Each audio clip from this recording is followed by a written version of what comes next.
Salut Usman.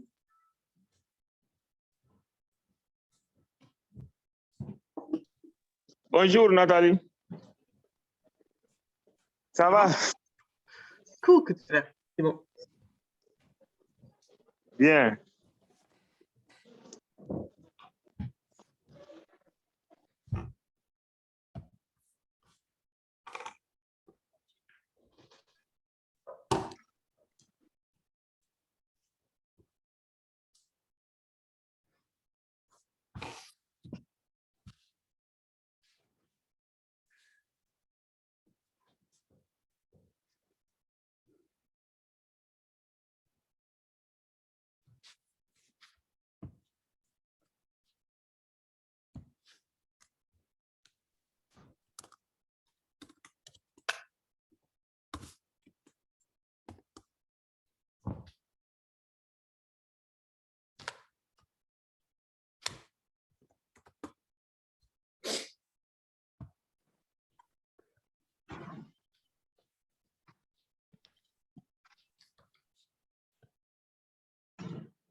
Pas de son.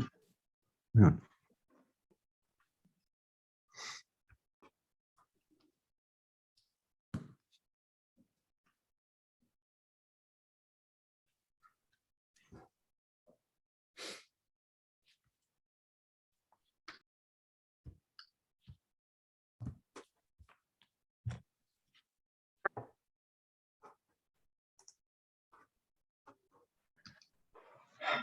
Salut.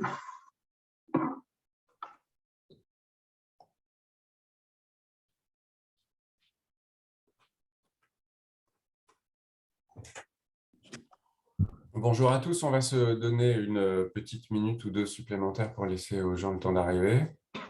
On a une petite cinquantaine déjà dans la salle. Et puis on pourra démarrer. Et moi, Mickaël, je suis désolée, mais j'arrive pas du tout à ouvrir ma caméra. Ouais, il paraît. Bon, écoute, on t'entend quoi? On t'entend loud and clear. Donc, on va faire comme ça. On t'entend vraiment bien. Ok. On aurait préféré l'inverse. Et toc. Ça commence bien. Ouais. Ah, bravo. Ah, ça donne le ton de la journée. Hein. Voilà, c'est ça l'ambiance. Allez, à 50. On est 49. J'attends le 50e participant et puis je vais démarrer. 50e, oui. Voilà, magnifique, 51. Allez, c'est parti. Bon, bah écoutez, bonjour à tous. J'imagine que les gens vont continuer d'arriver au fur et à mesure. Je vais commencer très rapidement en vous demandant à tous et chacun de couper vos micros, s'il vous plaît, sauf au moment où le temps sera venu pour vous de prendre la parole. So when you take the floor, please, when you're not speaking, sorry, mute your microphones. I'll be briefly introducing this morning session, which will be very busy, as well as tomorrow morning.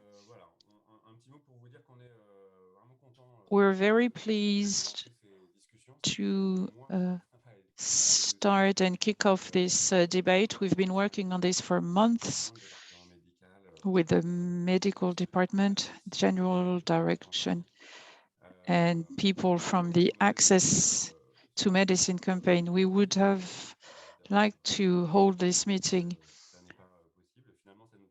with everybody present in Paris, but unfortunately it's still not possible. Nevertheless, being online allows us to have a higher number of participants. So we've decided to have 2 half days of meeting this morning and tomorrow morning. I would not go into details into the agenda with an introductory session this morning. And today we'll be talking about vaccines, infectious diseases, tuberculosis, and antibiotic resistance. And tomorrow, oncology, nutrition, and malaria. The panelists will be introduced as we start the debates. We also have 2 interpreters. There is simultaneous interpreting into French and into English. These 2 sessions also are recorded so that we keep records of this debate in the forthcoming months, because this day is just a kickoff for future debates on access to medicines at OCP. So that's all I have to tell you for the time being. Isabelle de Fourny, for another few weeks, she will be still with us as a Director for Operations. Thank you, Isabelle, for being with us this morning. And then we'll have the introductory session with Nathalie Roberts and Jean-Hervé Bradol. Thank you to all of you and enjoy the meeting. And Isabelle, you have the floor. Thank you, Michael. I'm sorry, I have a problem with my camera. So good morning and welcome to all of you to this 2 days on access to medicines and health products. As you know, it is something that came out of the reflection of operational teams because of the lack of access to treatment in the field 20 years ago, and the decisions of MSF to rely on experts to understand obstacles and opportunities and to start our fight so that the medicines would be given to the practitioners. 25 years down the road, things have changed, the environment has changed, but the work on access to medicines is still extremely important. And not only do we want to carry on to be more efficient and do more, for the last 2 years, we've been working on organizing these reflection days. I think it is coming in a timely manner because some of our operational projects are at a stage of development where it is important for the teams to work further on access to health products. So there are 2 oncology products on cervical cancer and breast cancer, and also the response to Ebola, and a research program to develop a new treatment regimen for multi-resistant tuberculosis, as well as 2 other projects to manage these cases, these patients, and the opening of new nutrition projects. The objective of this day is therefore to work together on what we would like to focus on not necessarily to draw final conclusions. We're just starting the debate, and the crash was commissioned with starting this reflection program. We've invited people working in various projects so that they will bring their focus on some of the topics that seem important to us, that is infectious diseases, vaccines, cancers, nutrition, and malaria.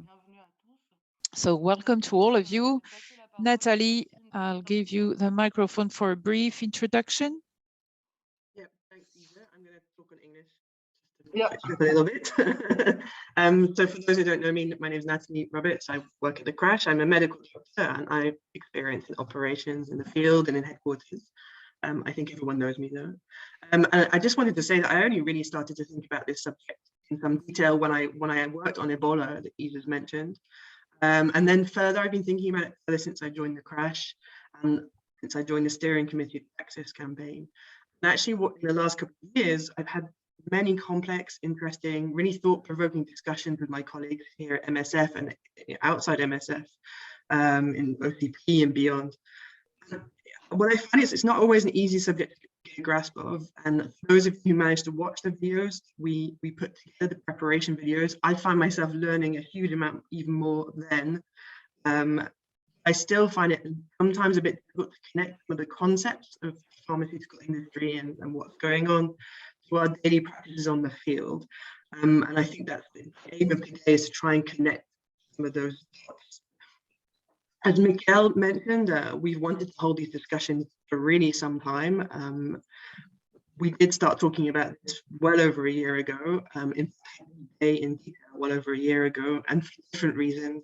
Obviously, there's been COVID, but there's also been our daily lives, the budgets, the mise à plat, other work. We haven't been able to organize them until now.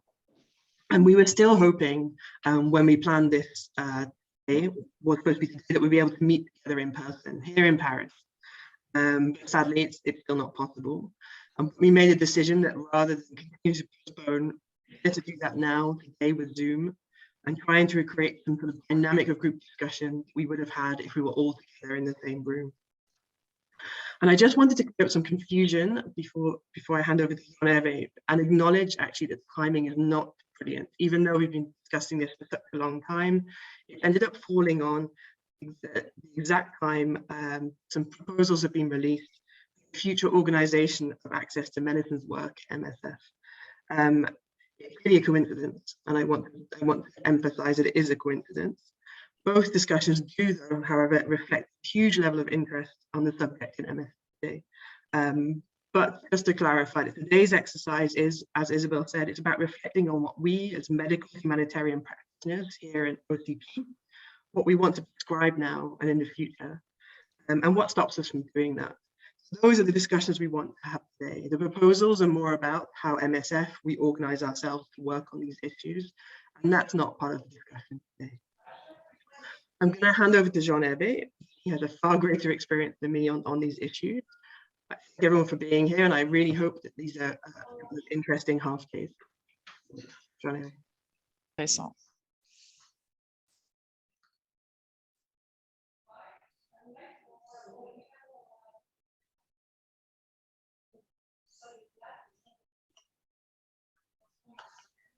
Oui, bonjour, merci.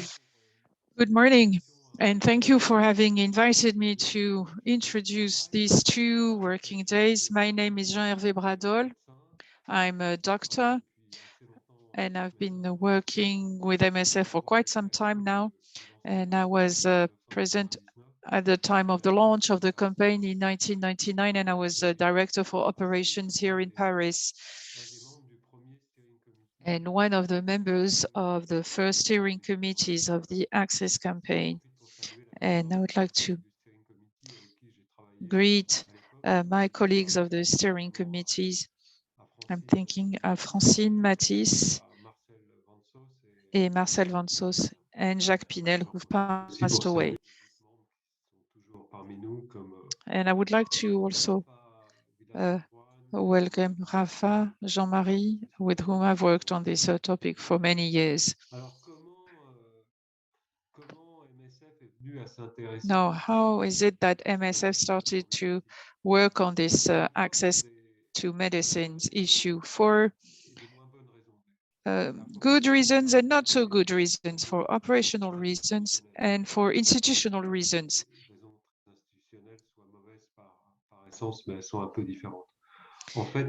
In fact, In the midst of the 1990s, the refugee programs in the wake of the Cold War were shutting down one after the other.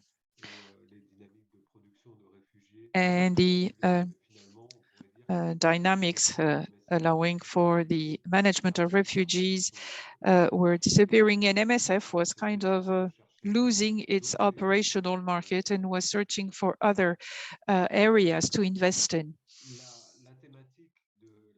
And the response to infectious diseases, whether endemic diseases or epidemic diseases, were of the same nature, because as Isabelle said, in the field, some situations were becoming extremely critical. We had drugs that would have been very useful, but not accessible because not affordable. I'm thinking of second generation antibiotics, and the very high prices were often limited because of the intellectual property rights and patents on these drugs. So there were no generics manufactured, and I'm thinking about the equivalent of second generation at that time in the Great Lakes in Eastern Africa. We needed those because we were faced with huge outbreaks of infectious bleeding, diarrhea. So we had patients who were literally dying in front of us because we couldn't have access to these drugs.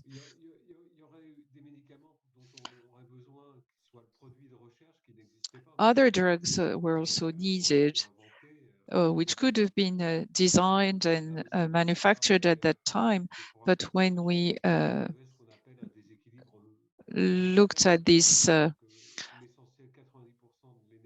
research review, 90% of the research was for a few diseases of the rich countries, with a competition between the laboratories, because all the pharmas were copying the drug, the reference drug, which had been marketed by competition. I'm thinking of the X-copy of anti-inflammatory drugs, which at the end of the day were toxic. So for 90% of the world population, as we said at the time, there was no research on medicine. Sometimes we would have access to ivermectin, which was very useful at that time, and particularly recommended for river blindness, onchocercosis. It was a donation made by Merck at that time, which initially was a drug for a veterinary medicine, or the orientation of oily chlorophyrical.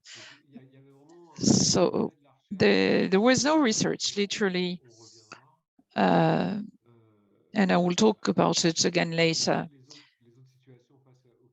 Now, the other problems we were faced with were that some drugs were no longer manufactured or distributed because there was not marketed.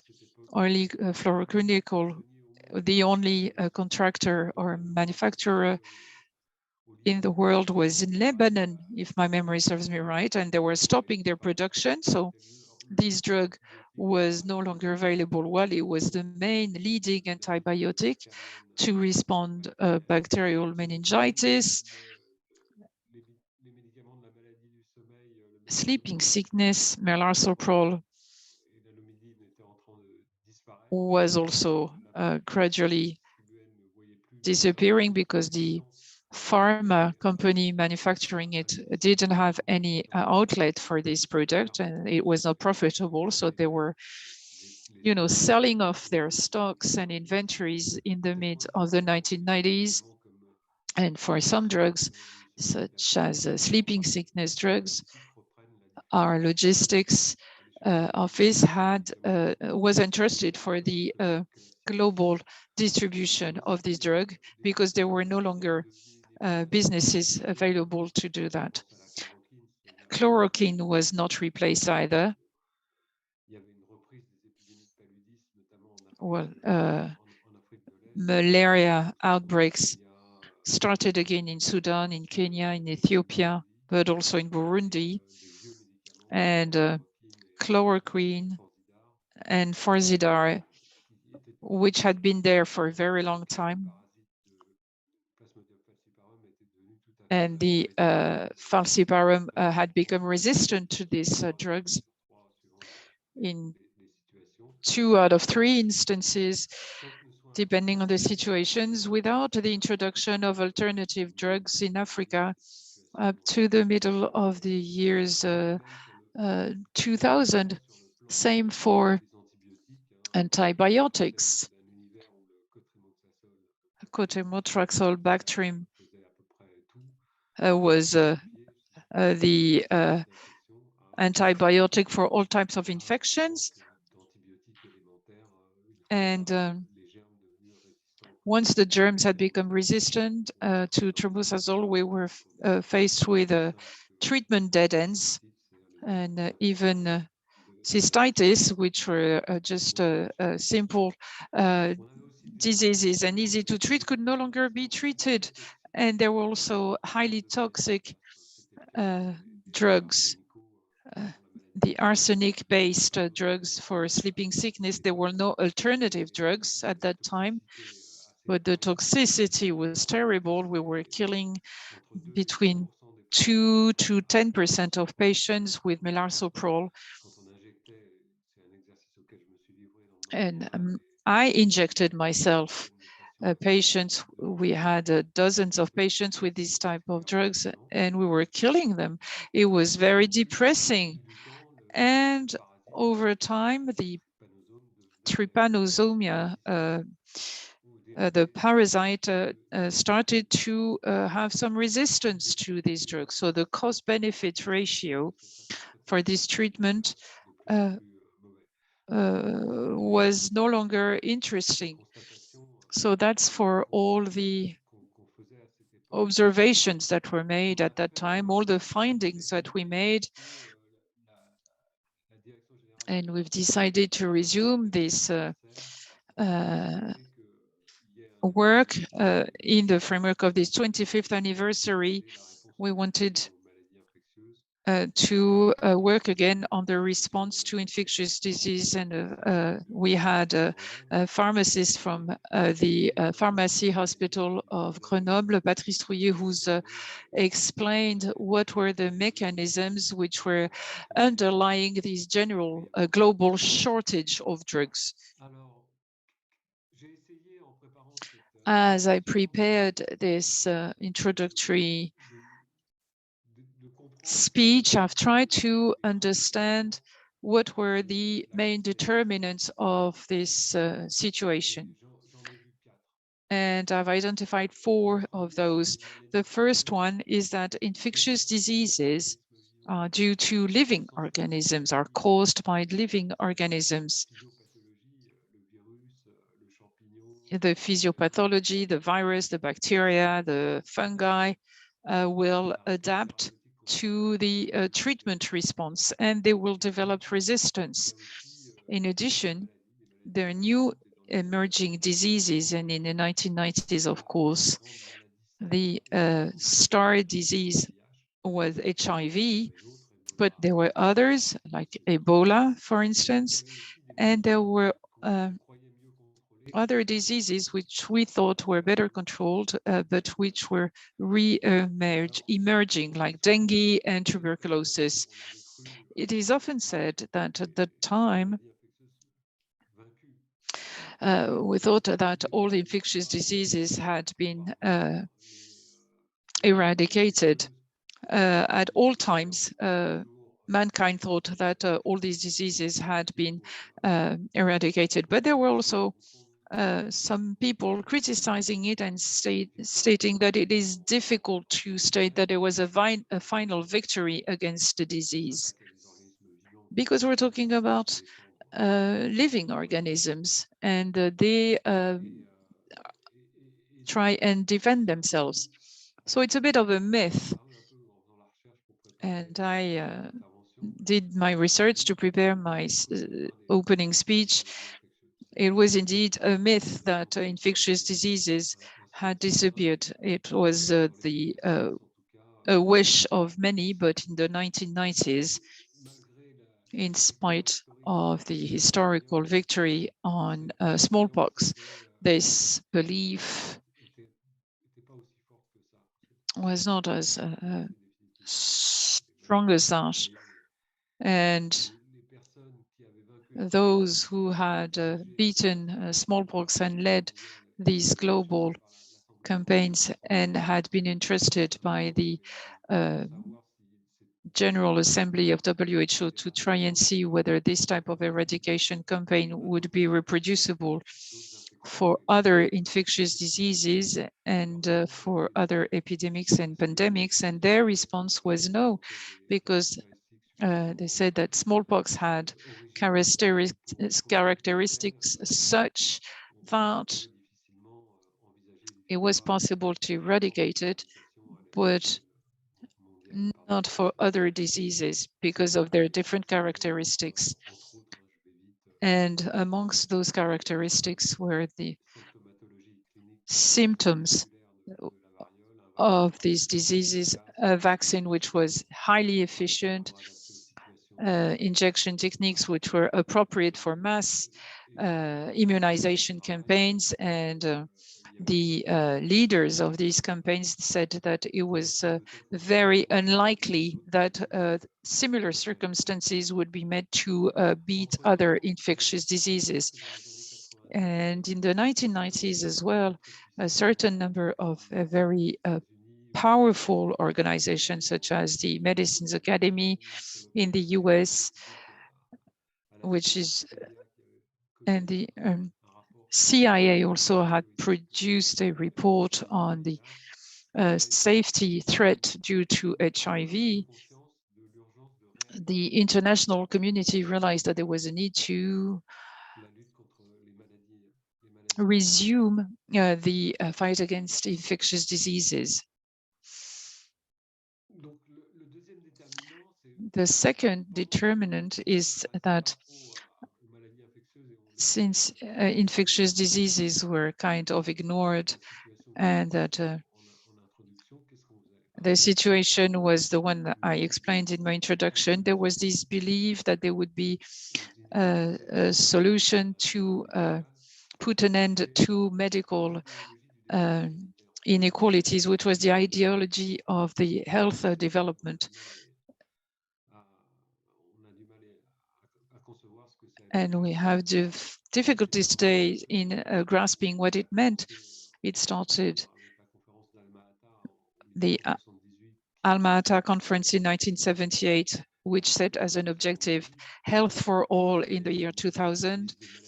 There was a long list of priority diseases depending on their epidemiological prevalence and the possibility to prevent and treat those diseases. There was the list of essential drugs. When you talk about essential drugs, we were referring of the WHO work on the standardized list of drugs and the standardization of their use, which was quite outstanding at that time. In the official dictionary of drugs in France, the Vidal, which is familiar to many of us here, there were 6,000 drug references, and there are a few hundreds only in the WHO essential drugs list. So it was very welcome to have such streamlining and rationalizing of the list, focusing on the quality of prescriptions. There was also the vaccination with the same 6 antigens for all children worldwide, which was developed in the 1970s, and we took hold of that in Yemen, in Mali in the 1980s, and we realized that we're not the best to start such programs, but it has helped us to learn on how to manage mass immunization campaigns. The main human resources for these health development agencies was not a physician or a nurse, but there was a logistics people who were in charge at the community level to promote these health objectives, which were not limited to infectious diseases. Funding of this global effort to put an end to this divide were public funds, but there was also the cost recovery. And at that time, public authorities did no longer want to cover all the health and social expenses, and therefore users were asked to partly or completely pay for these health expenses, expenses for which they were half convinced that they were useful. So these were very useful working tools, and there was this kind of health utopia, as Ronnie Broman would say, has had some drawbacks and led us to a series of failures in the midst of the 1990s. For instance, you start prescribing drugs that are not really efficient against malaria without any evidence. And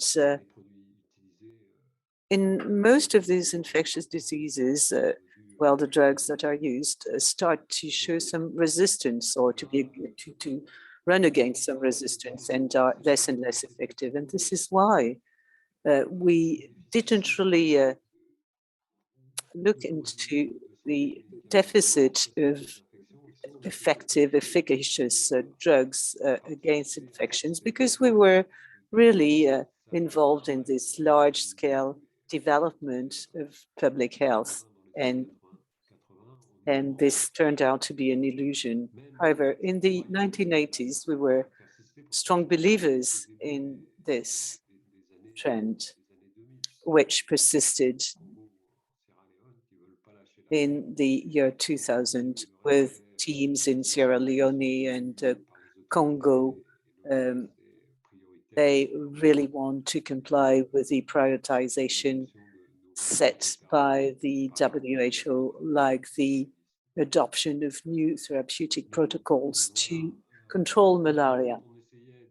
So even when we tried in 2002 during the outbreak of malaria to ask for waivers because of the deadly epidemics that was underway, we were faced with a lot of reluctance on the part of WHO and on the part of a lot of our colleagues, because they felt that it is a way to drive them away from their main objective, which was to comply with this development of drugs and essential drugs.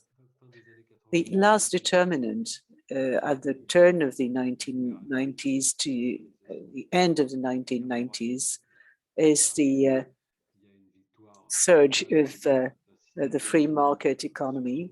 The Cold War was over. One economic system started to have the upper hand, and the IMF, the World Bank imposed structural adjustment policies, and this led to the bleeding out of means for health, education, social activities. They were considered to be a strain on the governmental budgets, and to be they had to be curtailed, and this led to real catastrophes, disasters.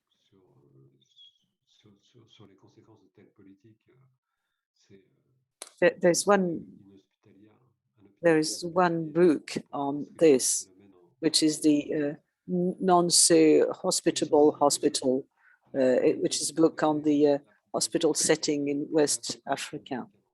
It also applies to intellectual properties as applied to drugs, and every possibilities to produce generics, like it was like in India, because at the time India didn't have to apply with the patents.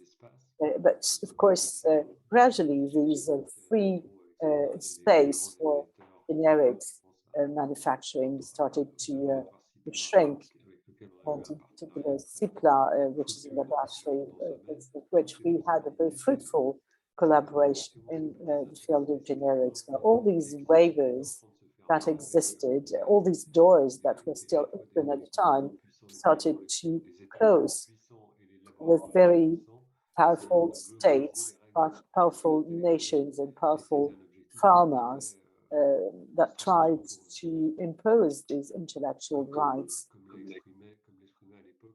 And at the time, Robert Zoellick, in charge of trade in the US, well, this minister invited some 40 pharmaceutical companies that had started a court case against South Africa. He told them that they had to stop, that they had to accept some flexibility, otherwise they wouldn't be able to have their rights on intellectual property respected worldwide. Now, there are also other aspects relating to the health economy. It's like, it's also one of the driving forces behind the better prevent than cure. You know, prevention is better than cure. Well, we can see what it means for HIV in particular. You couldn't really prevent as you could do with other diseases. And therefore, with regard to HIV, it is the best route was to try and look for a treatment that could alleviate the consequences of the disease rather than try and prevent spread and the transmission of the disease. And this cure in particular has helped to slow down prevention, more particularly in the course of between sexual partners. Now, there's yet another factor or another myth which is at play, which is the myth of eradication. Now, if we were to believe the international health authorities, well, measles should have been eradicated since 2015. And there's always this, this idea that you have to select pathology which could be eradicated, and that this should be a priority. Now, if you take the example of smallpox, of course, we know that despite this example, the eradication of infectious diseases, just a fantasy. The other big trend is to try and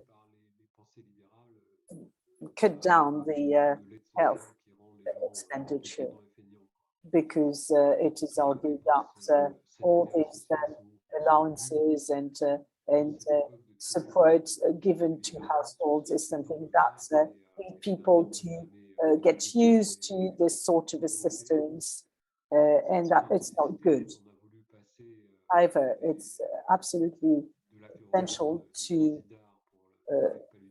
increase the health budget For instance, in sub-Saharan Africa, when we wanted to use artemisinin products instead of the old products, well, we knew that there was a cost to it, and it was up from a few cents to a few dollars. And of course, this was an economic breakthrough, and it took us some time to convince everybody that it was absolutely essential to increase the budget and the funds dedicated to malaria control, not only for drugs, but that it had to be linked with a diagnostic effective activity. So that you had to pay for RDTs, and obviously, even if it can't replace treatment, prevention for malaria, against malaria, is very important. So impregnated nets had to be distributed. And of course, all this led to an increase in the health budget. And against a backdrop at the time, when this sort of expenditure was considered to be very negative in the face of the dominant economic model at the time. Now, the last determining factor with regard to access to drugs is neglect, and then mobilization of stakeholders, of players. I'd say that the first obstacle to get effective drugs in our settings is to change our mindsets. If you take let's take the example of HIV. In 2000, all medical directors within MSF published a resolution circulated to all field teams in French, English, and Spanish, whereby it said that it was not possible to use antiretrovirals in Africa for the time being, despite the spread of HIV in sub-Saharan Africa, like in East Africa and Central Africa at the time. The situation was absolutely catastrophic. So you can see that even MSF at the time was the main obstacle. A lot of us deemed ourselves satisfied with this shortage, arguing that we were not in this for the short-term purposes, but for long-term objectives, the ultimate goal being the World Health Plan. Now, this was also associated with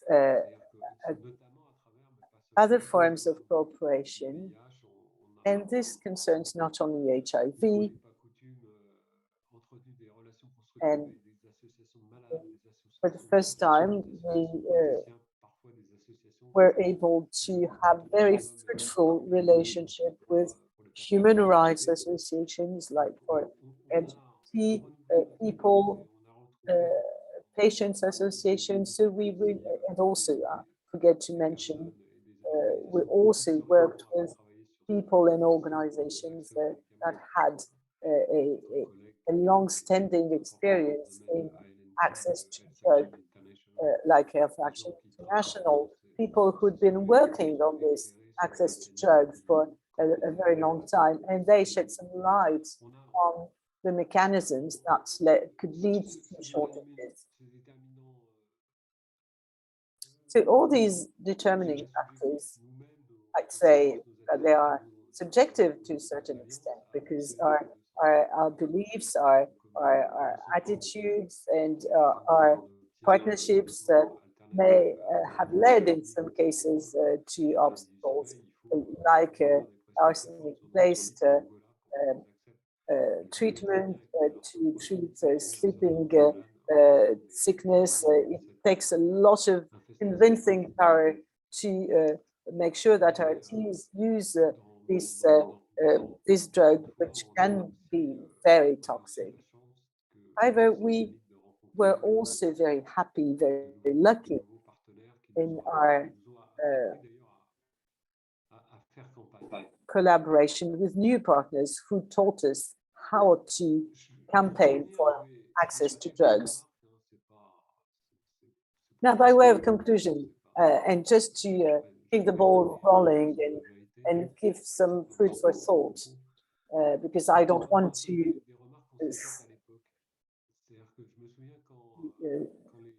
just close the debate. On the contrary, when the designers of the access campaign presented their project in Paris, they were told that maybe they should have they should refer not to neglected diseases, but to neglected patients. And I think this is very valid. This is a very valid comment. And let me explain why. Well, neglected diseases and neglected patients.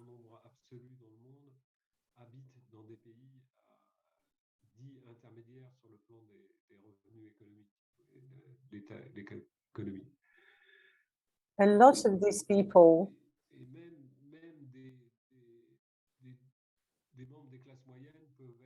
even in the middle class, in the low and middle income countries, they may have a lot of problem getting access to essential drugs for them, such as cancer drugs. Oncology is a big problem. When we talk to our colleagues, doctors in low and middle income countries, they tell us that even if you have a bit of, if you are not so economically disadvantaged, it's very difficult to get access to these drugs. Or if you are a drug user, you may be trying to look at access to drugs and access to treatment and to care should be based on not on the type of disease, but on your social status, or like for sex workers, very often faced with large, with acute health problems. So it's best to not to look at the diseases, but to look at the patients themselves. These patients who are, say, as sex workers, stigmatized. It's best to look at them as patients and not as people with neglected diseases. Now, there's also the blind spot for MSF, which is the quality of drugs and trafficking involving drugs.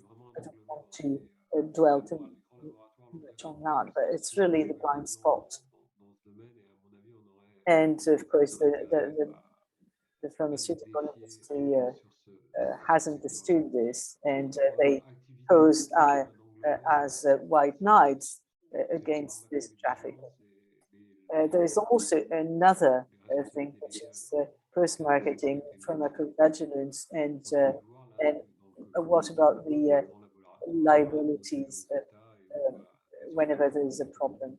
You could see during with the COVID crisis that the big pharma don't want to be held responsible for potential problems, and ourselves or at MSF or even some states, some governments were not really able to respond properly to this attempt to transfer liability and put the blame or put the liability on the shoulders of other people. It happened already with H1N1. States such as Poland refused to buy any vaccine because they didn't want to be held responsible in case of a big problem with this vaccine. Humanitarian marketing is another thing I'd like to touch on. Some efforts have been made, in particular vaccines against rotavirus that was developed by Epicent, and which not used sufficiently in Africa. Also, FGFs, which are not sufficiently used in the field of malnutrition. And these are just some examples of what we could do to rethink the political marketing around some of these products. Now, I'd like to end my introduction and ask you to bear with me for the length of my talk. I just want to say that there's one comment we can make, because we've created something new. The Access campaign as such, per se, is a new institution and is an innovation on its own merit. And it's something which has played a very valuable role in the world of MSF.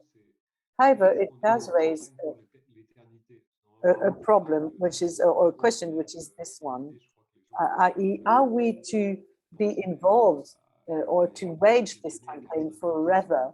I think that when it was created back in 2003, 2005, people thought that it was almost over and that we couldn't be waging this campaign on a permanent basis.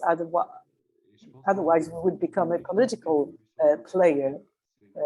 And this is one of the difficulties associated with this campaign.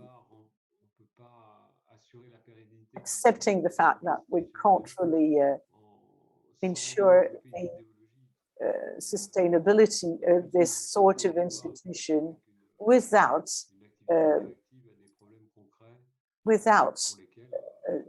having some sort of political thinking to underpin it. And there's been some sort of shift towards a more ideological activity, or more political activity, and we could see that with COVID. Access campaign said, well, there's a lack of vaccines in the global south because of big pharma and because of the patents, which is in fact isn't true, because Moderna said very clearly and very early that they wouldn't fight any war over their patents on the COVID vaccine. So intellectual property wasn't at stake here. And there's a sort of automatic reflex which leads to us to always claim that if there's a new drug, if there's a new vaccine, the poorest countries in the world should benefit from it, which wasn't really needed in that case, because their demographics was different from old Europe or North America, whereby the COVID epidemics looked very different in Africa and was much less severe in these countries. So when we could, and at the time, MSF and the Access campaign spoke out in the media, claiming that a two-jab immunization campaign was needed for 70% of people around the world. Well, it isn't feasible to be able to immunize 70% of the world population in 1 year. And it is not needed on top of it, because for once, the poorest countries were not the most affected, because thanks to their demographics. However, when you're sort of overwhelmed by your ideology, it becomes difficult to see it clearly. So I want to end on this controversy and controversial note. But I think it's a good thing, because controversy is the driving force. These contradictory debates are very essential, and it's really the fuel for this campaign. So I think you know, being just speaking of just one voice in this case wouldn't be a good thing. Now, thank you very much for listening, and very sorry if I took too much time. Thank you, Jean-Hervé. I think we've more or less complied with our timings so far. I'm going to give the floor to Emmanuel Baron for the first panel session dedicated to vaccines. A few things I'd like to say beforehand.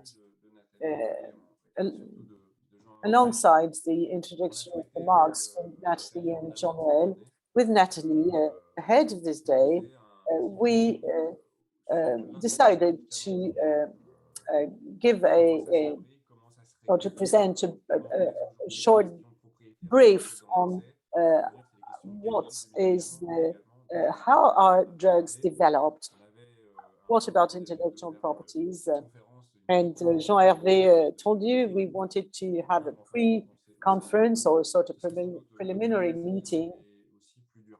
Then we thought that maybe it would be best to have to shoot a video. And I think that yesterday or maybe the day before, you received a film putting together various interviews with experts in the field of drugs. It's 1.5 hours long.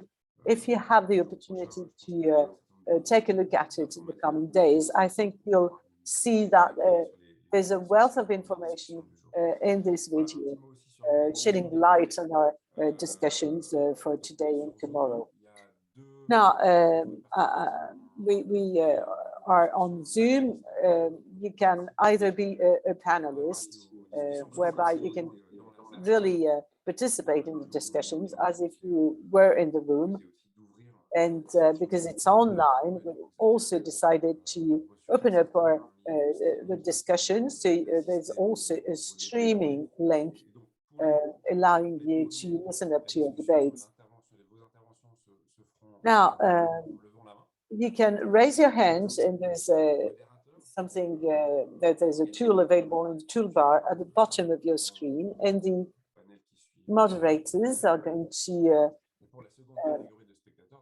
moderate the meeting among the panelists, and for the others, you'll be able to ask questions in the chat, and Natalie and others will channel your questions to the panelists. Now, we're going to start with vaccines on 2 grounds. Firstly, well, it's a very topical issue, and Jean-Hervé mentioned it at the end of his introduction. Vaccines were very much the talk of the day, and in particular in the remit of the access campaign, but also access to vaccines in our settings. And vaccines are, we think, a good entry point to other subjects, other pathologies that are important for MSF. So this is how we designed the day. We selected a number of topics that are very critical for our teams these days. And like to conclude with 2 points, referring in reference to what Natalie said earlier. What are the therapeutic indications? What do we want to do? What are our operational dreams, as it were? And also, what are the obstacles? And among the obstacles,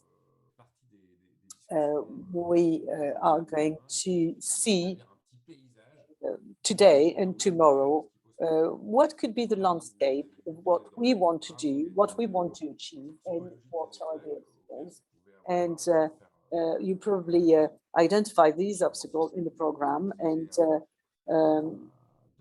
hopefully this is going to help you participate more actively in the discussions. Now, thank you very much. We're running a bit late, but I think we do have the time, nonetheless, to hold our discussions. And over to Emmanuel Baron for the first discussion. Yeah, as you said, the session, the aim of this session is to give some perspective to MSF, to this MSF audience, and to our friends from outside MSF, and in particular the decision makers about what could MSF reasonably do to improve access to vaccine where the teams work. This is also in line with what Isabel said in her introduction. How are we going to have this session? We're going to try to divide in two parts the session. The first part, I'm going to talk with the three panelists that I'm going to introduce soon. And in the second part, first part being about half an hour, and then in the second part, which should be around 1 hour, we're going to interact with the audience, as you said, Mikael, through the chat or through the connecting link.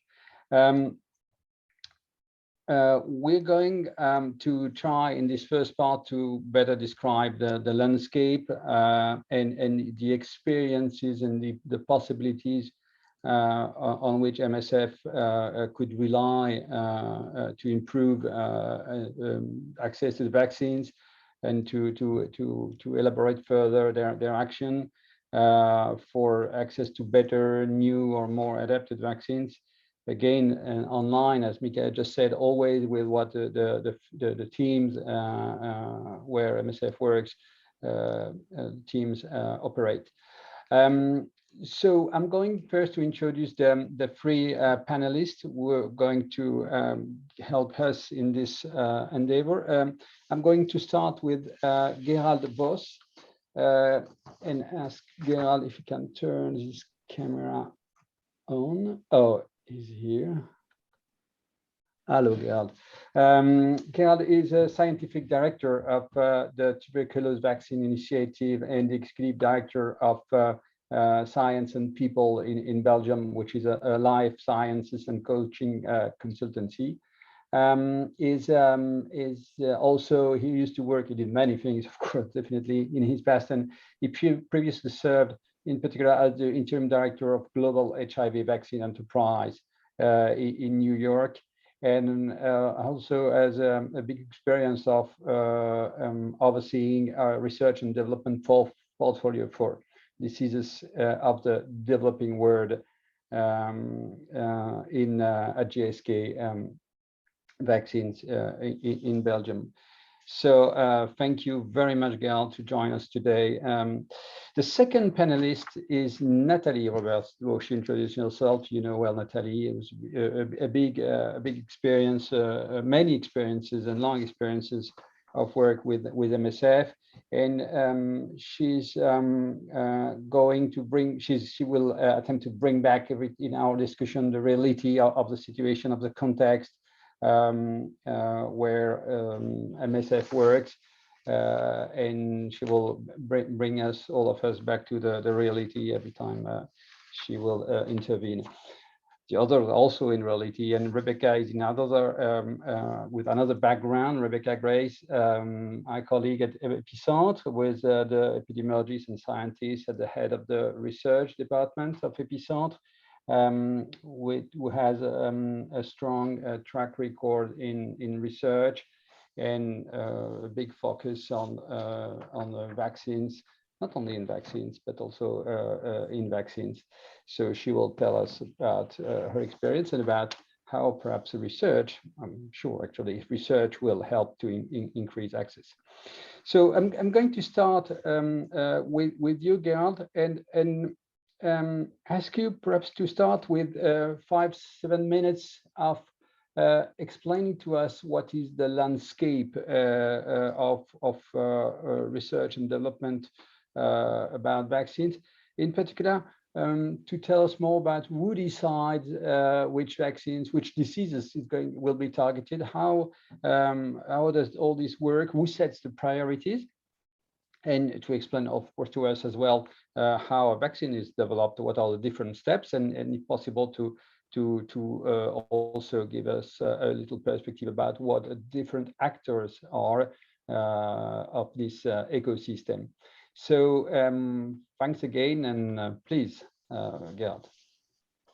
Thank you, Emmanuel, for this introduction. It's a great pleasure to be here today and to contribute to the reflections of MSF. And Emmanuel, what you just outlined would merit maybe 2 or 3 hours of discussion, but I want to make it really brief. And I thought I will just do a quick screen share. And can everyone see this now?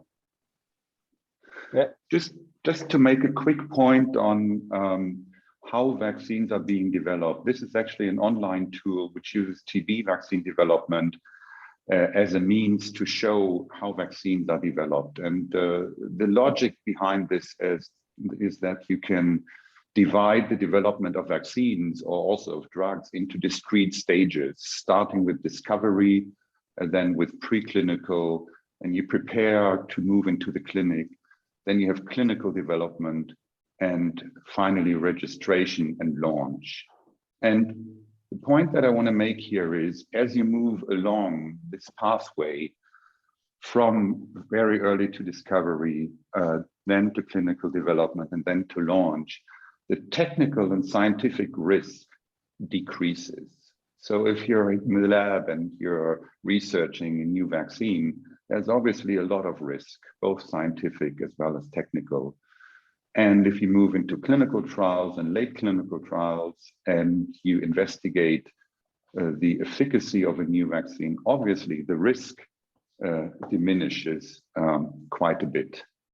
On the other hand, the more you move along the development pathway, the more expensive it becomes. So in the early stages, you can probably do this with a relatively limited budget. But for example, large-scale efficacy clinical trials are substantial investment, both financially as well as in terms of other resources.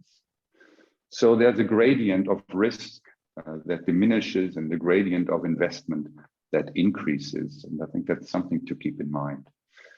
The other thing I wanted to say here on this particular view is that there are these red, what I call stage gates, and there are points and times in the development of new vaccines where you basically check where you are in terms of your underlying data package and information about a new vaccine, and where you have to make investments into the next stage, and you are making these investments at risk. And you do see that there are many of them.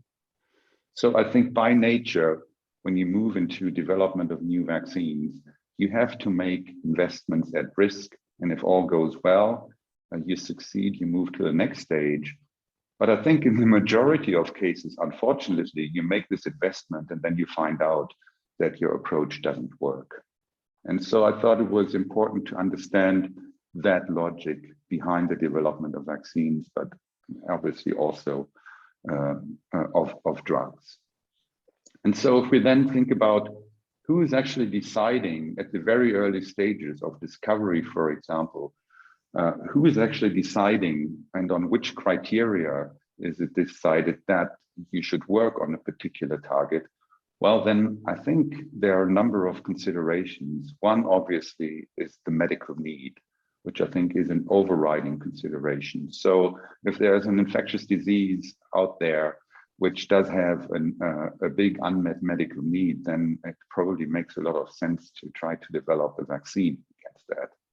And in these early stages, the main actors are actually academic laboratories or small biotech companies, and maybe to some extent also larger pharmaceutical companies. But this is driven, at least in a good part, by academic laboratories. And when you move along and you go into, let's say, first time in human clinical studies, very often there is a handover from these early players to more experienced developers of vaccines that will then usually in-license these early stage programs and develop them further. So there's a whole ecosystem of academics, of biotechs, and of companies who basically make this possible.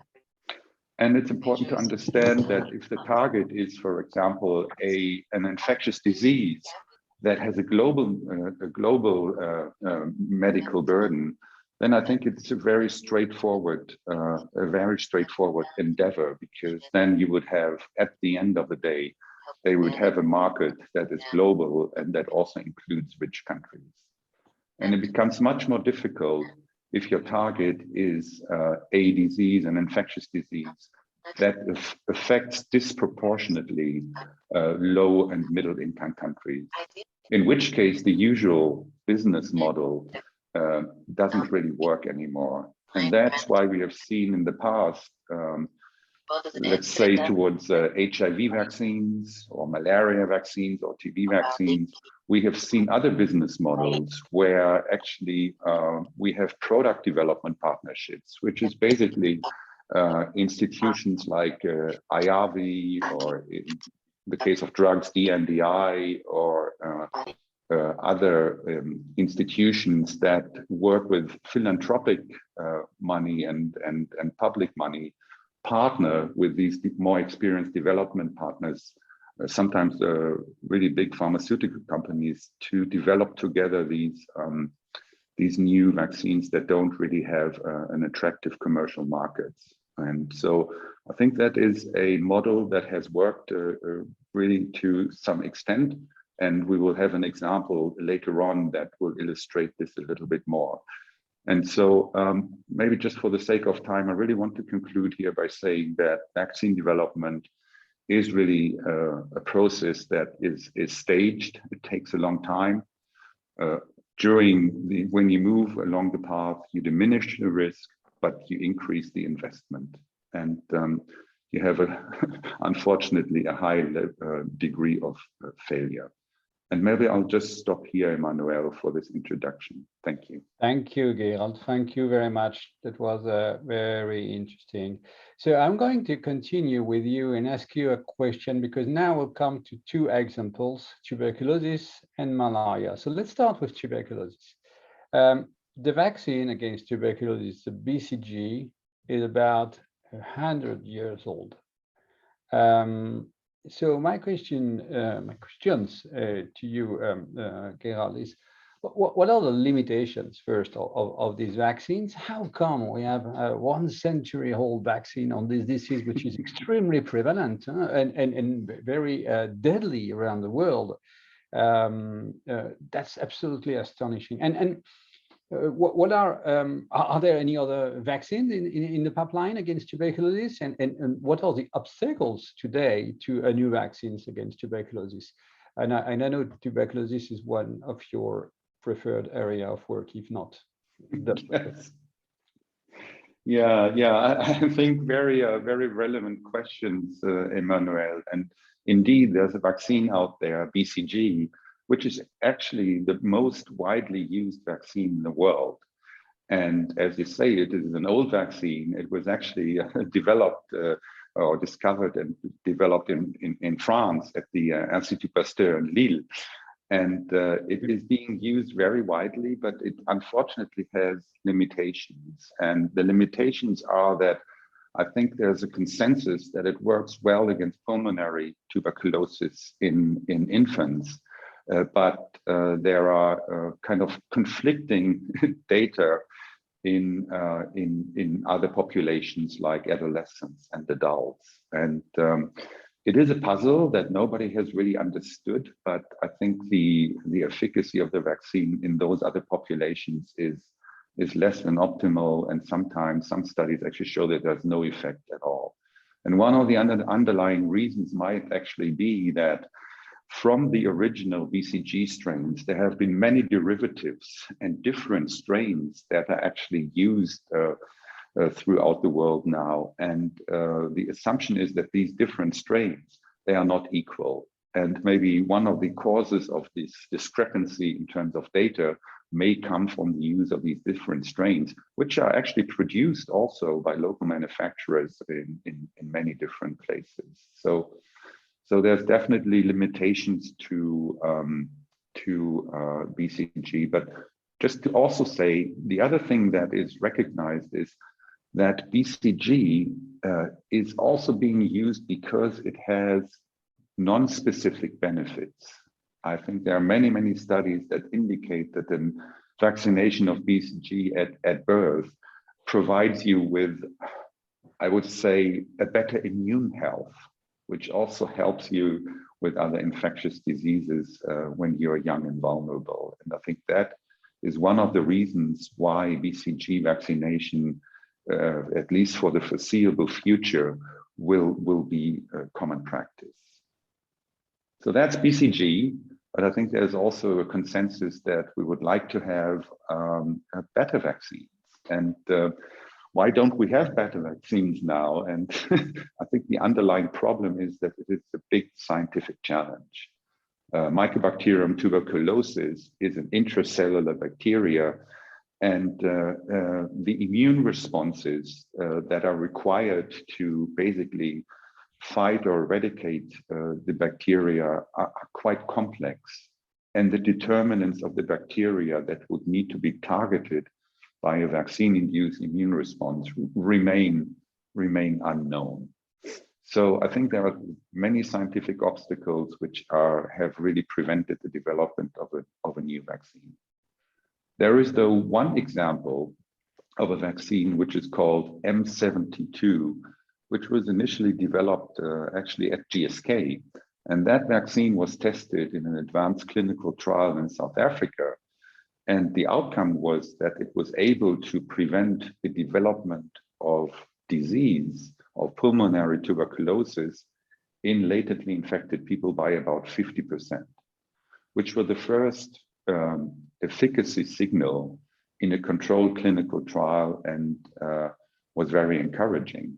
Interestingly, after that, the vaccine was actually handed over to the Gates Medical Research Institute, who has then committed to further develop this vaccine. So GSK as a company has kind of out-licensed this vaccine to the Gates Medical Research Institute, which obviously works with funds from the Gates Foundation to further develop this vaccine.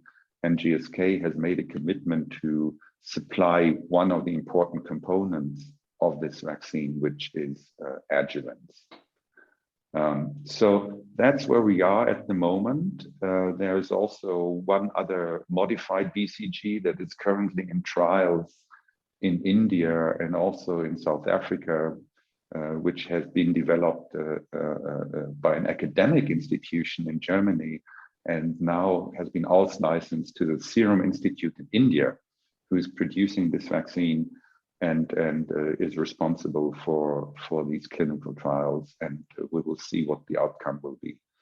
But I would say, while we have very encouraging results by now, there's still a long way to go, and I think the scientific obstacles do remain. And maybe I will stop here, Emmanuel. Thank you, they are very, very interesting. Nathalie, so Gerald mentioned that BCG, the most used vaccine in the world, had a number of 100 million doses per year used. I don't know if it's so accurate. Why does MSF need another vaccine for tuberculosis, and what would be the best characteristics this new vaccine that other vaccines should have in order to make it easy to use, to make it efficient for sure, and scalable as well? How do you see that from the experience of MSF and tuberculosis? Thanks, Emmanuel. Yeah, I checked with my colleagues in the medical department about how many doses MSF actually uses of BCG, because I'm not really used to using BCG in MSF activities. They checked it out. They said, well, it seems that last year MSF administered 44,000 doses of BCG. So we're trying to work out who we gave those vaccines to. And we came to the conclusion that it's probably we're administering them to comply with national programs. So as Gerald mentioned, mainly at birth, really. Many countries have BCG at birth. It's recommended by the WHO. So we imagine that we're giving BCG to children delivered, to babies delivered in our facilities. But still, 44,000 doses, if we think there's 100 million given a year, that's really a small drop in the ocean. So when you ask this question of why does MSF need a different vaccine? I think the question is, do we need a new vaccine, and would we use a new vaccine even? We don't use the vaccine we have now very much, so it's not quite the same question.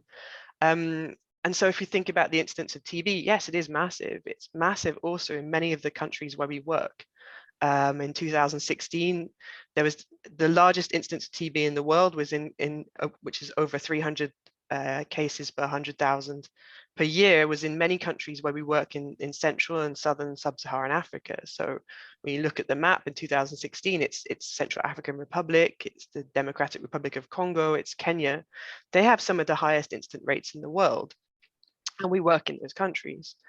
And of course, along with that instance comes this huge morbidity, this huge mortality. And we're going to have a tuberculosis session a bit later, so we'll talk about that.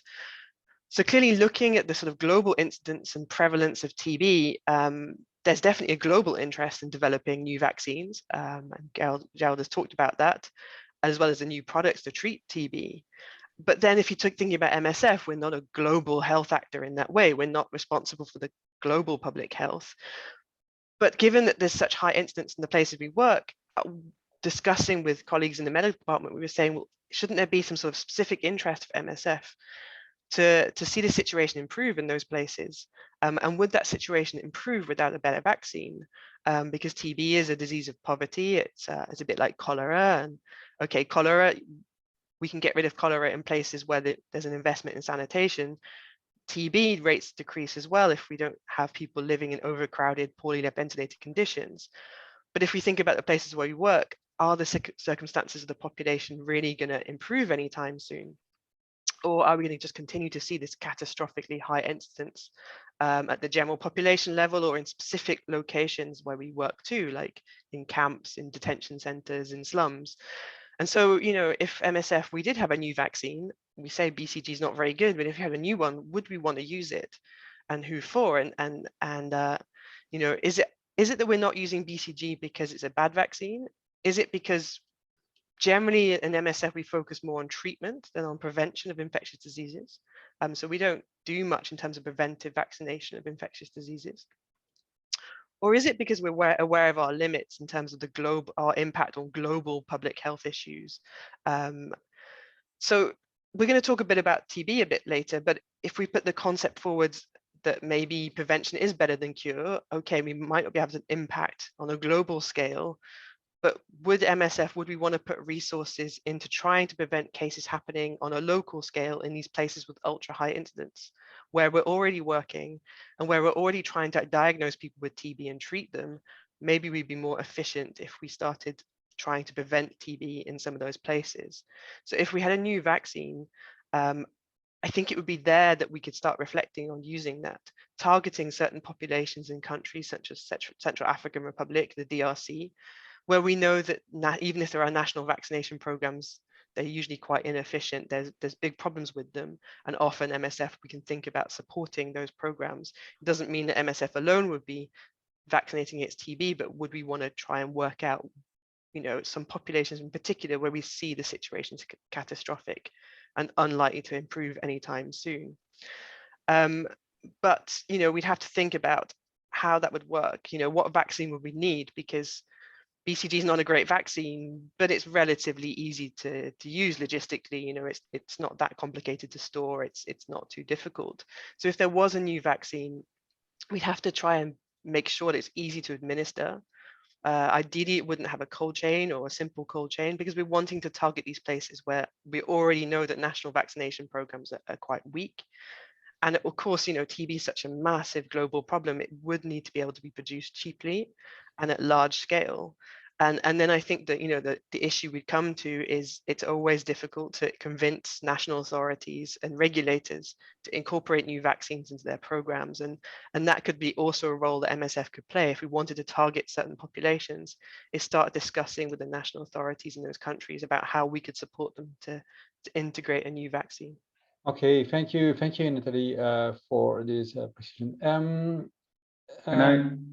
Emmanuel, can I just maybe just add to what Nathalie just said? I think there is an important concept behind that, and that is really that BCG is used in infants, but what I heard you say, Natalie, is that some of the populations that you are working with are not infants, and it could be refugee camps, etc. And so it's adolescents, it is adults.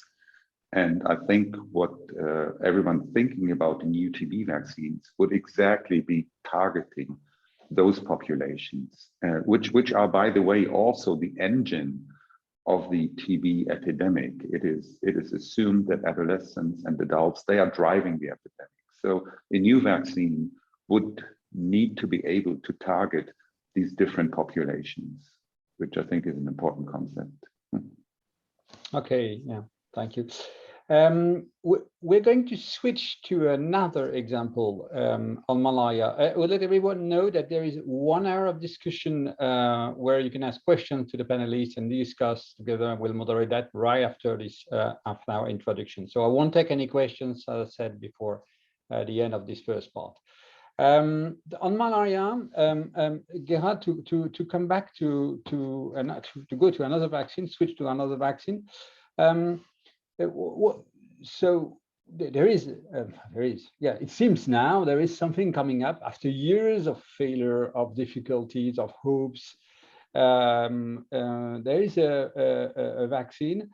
What's the history of the RTSS, which looks a bit not clear to some of us, or not easy to grasp?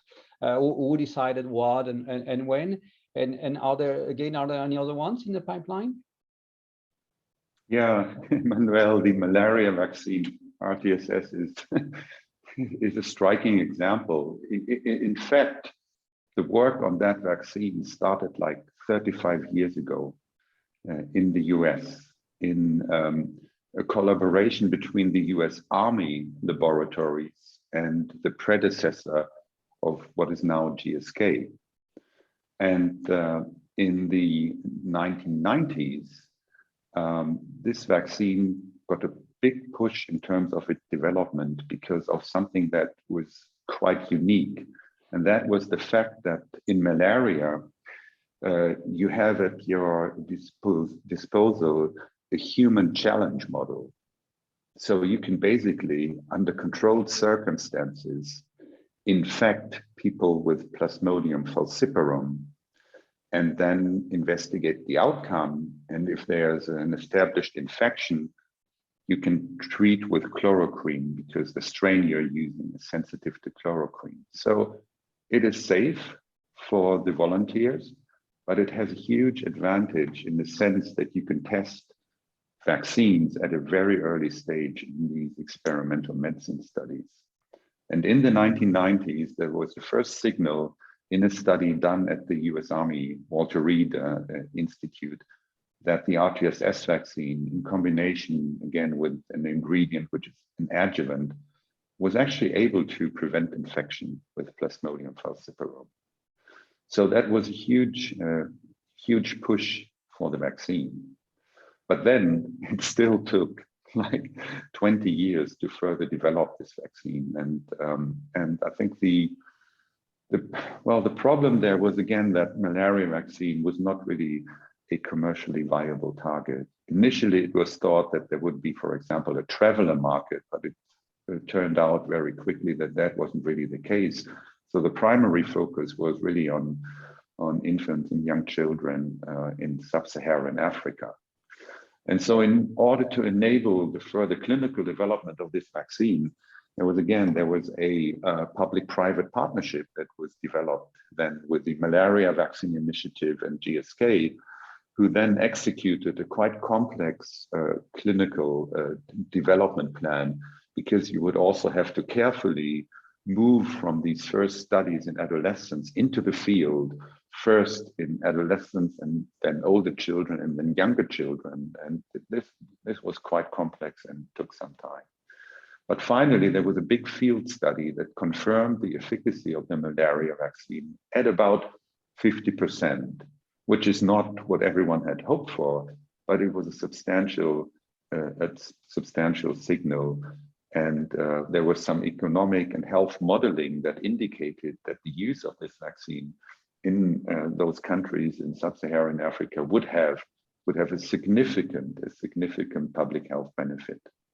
And so the vaccine was then submitted to the EMA for regulatory approval, which was then also granted in about 2014, 15.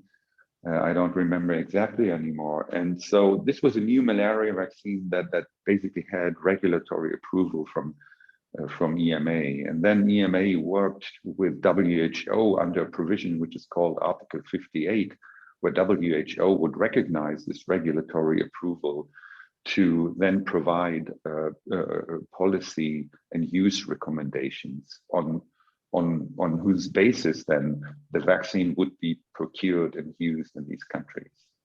But at WHO at the time, I think there was really a little bit of a roadblock and in terms of granting this, what we call pre-qualification, and it took quite a while.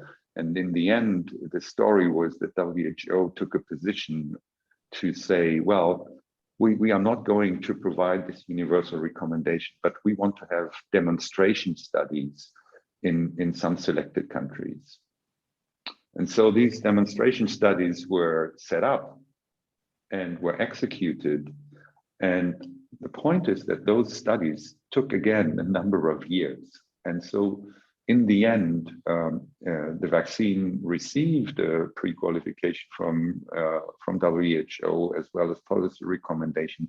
But it took another, I think it was 5 or 6 years between first regulatory approval and now the moment where this vaccine can actually be used. So it's an interesting example where sometimes, the different actors, don't seem to be unanimously aligned in accelerating these new interventions. And yeah, maybe I'll stop here. Well said, thank you. Nathalie, it seems this vaccine and malaria, it seems was not what MSF wanted or expected, actually. What was MSF's attitude toward this vaccine, and how do you see it being used in MSF programs? Thanks, Emmanuel. Yeah, I mean, I tried to look back a little bit in the history of this. I haven't been involved, but as far as I could understand looking back, is that MSF wasn't particularly interested in this vaccine for a long time. I think it stems from being unimpressed with these initial studies that Gerald mentioned, that it wasn't looking like it was going to be very effective as a vaccine. And MSF, we started thinking it probably wasn't going to be worth the effort actually of using this vaccine. Whatever came out in the end, it didn't seem to be a very effective vaccine. And part of that stemmed from also, the fact that in theory, 4 doses are supposed to be administered to children. So, a timing of 6, 7, 9, 24 months or around then. And when we consider how difficult it is in many places we work for children to receive just 1 or 2 doses of a measles vaccine, and it's not that surprising somehow that many in MSF said, well, it's a vaccine, it's not very effective, and it needs a lot of effort to administer. So we're probably not that interested in investing any time or resources into these demonstration studies or into this vaccine. And I think, looking back, it seems we probably even were quite clear about that publicly, and that we weren't that interested in the vaccine.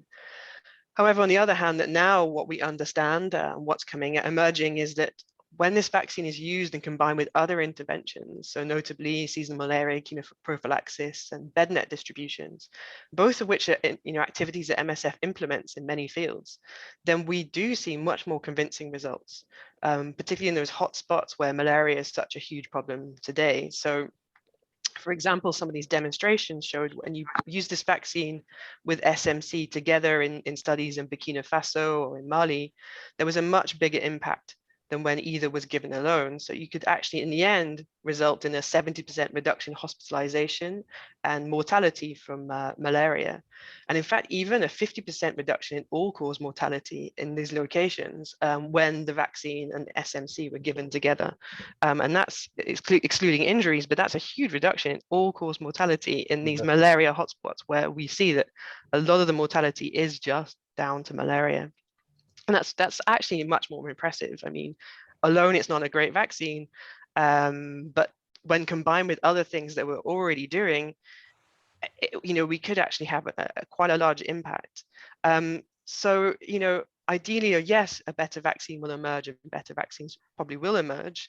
But, for MSF side, I think we're starting to reflect now about whether we should get over the fact it's not a great vaccine and start looking at supporting its use in these malaria hotspots. So places such as in the Sahel and in South Sudan, where every year our teams see huge catastrophic peaks of malaria incidents and mortality. Every year we have to open hundreds and hundreds of beds in our facilities. We have to, recruit extra staff. And yet we're still very aware that the kids with malaria are arriving too late, or they're not arriving at all to us. And so, in those places, we've already for some time now been doing SMC, we've been doing bednet distribution. And so collaborating with local health authorities to design and implement a complementary vaccination strategy would seem to be worth the extra effort, to put in, to try and reduce the hospitalizations and reduce that mortality. So, for us, yes, it's not the best vaccine in the world, and we've been quite clear about that, but it is the only vaccine we have right now. And it does seem that it could be useful if we use it in the right way. And so, yes, we're coming in at quite a late stage, and now it's the question we have to ask is, well, at this late stage, can we get our hands on this vaccine, and can we start working together with authorities in the places where we work to try and make this vaccine useful? Thank you, Nathalie. Rebecca, this malaria vaccine underwent several studies. What were these studies, and how did they allow to increase the access to this vaccine? And would it be possible for MSF?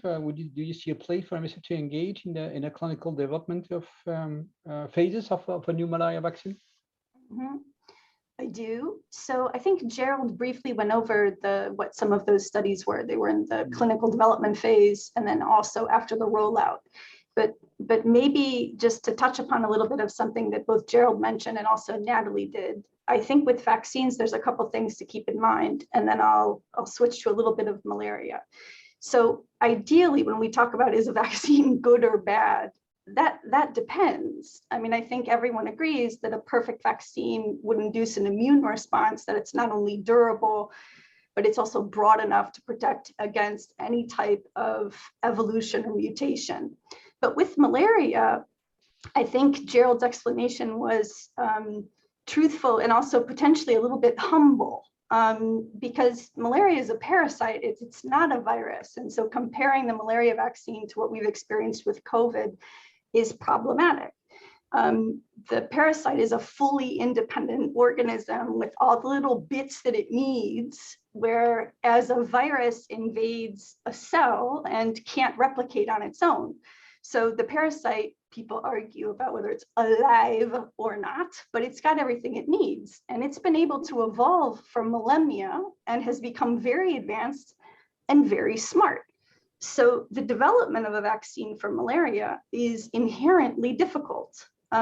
We have a scenario where everybody knows that an infected mosquito bites a human, the parasite migrates to the liver, it replicates and then infects in the blood. And so the trick is you want to prevent it from getting to the liver.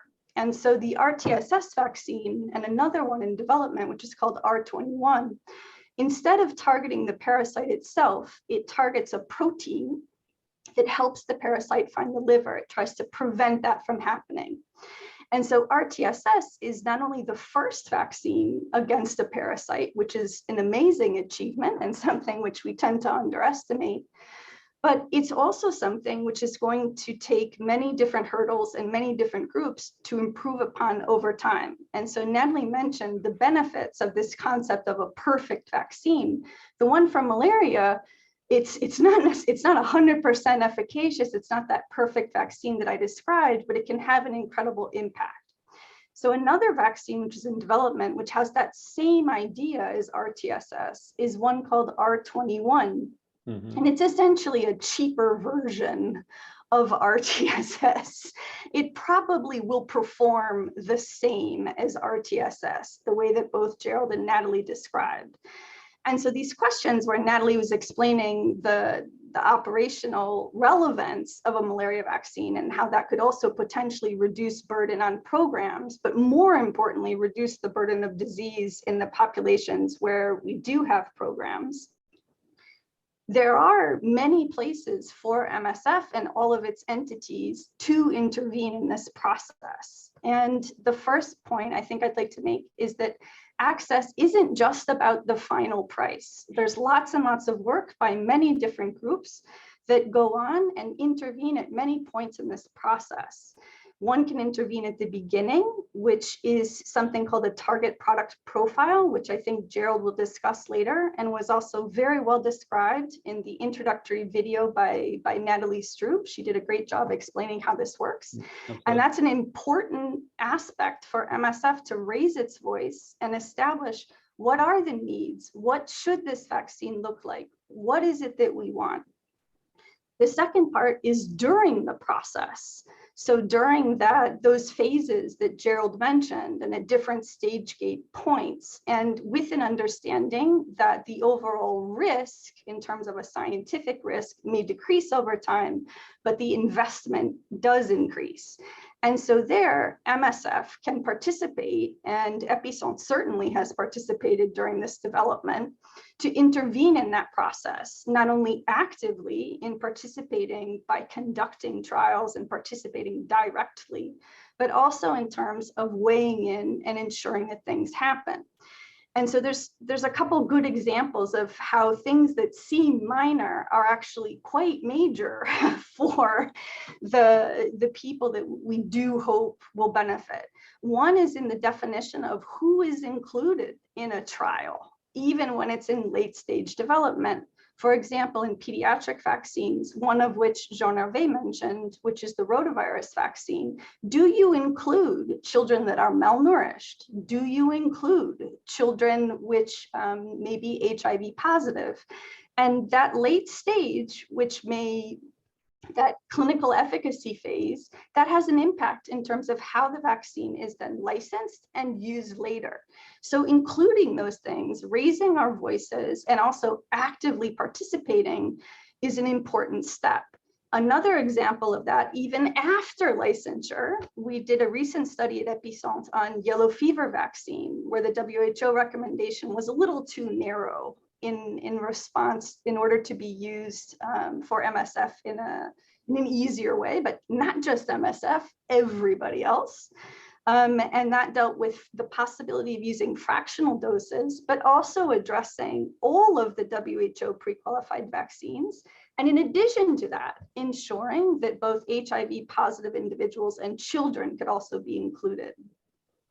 And so that's another point in time, is even after the fact. But so just to go back to the after effect, I'll say one more thing about that. I think one of the areas that is important to remember, this was raised by Jean-Hervé and it was also raised by others, is the after the fact, which is the use and follow-up of investments, following up of how products that MSF is participating in, hoping to adapt and make them more suitable for, in particular, the populations where we work, is participating in that process and ensuring that there is follow-up and advocacy, as well as use of all of these products after the development phase and after licensure.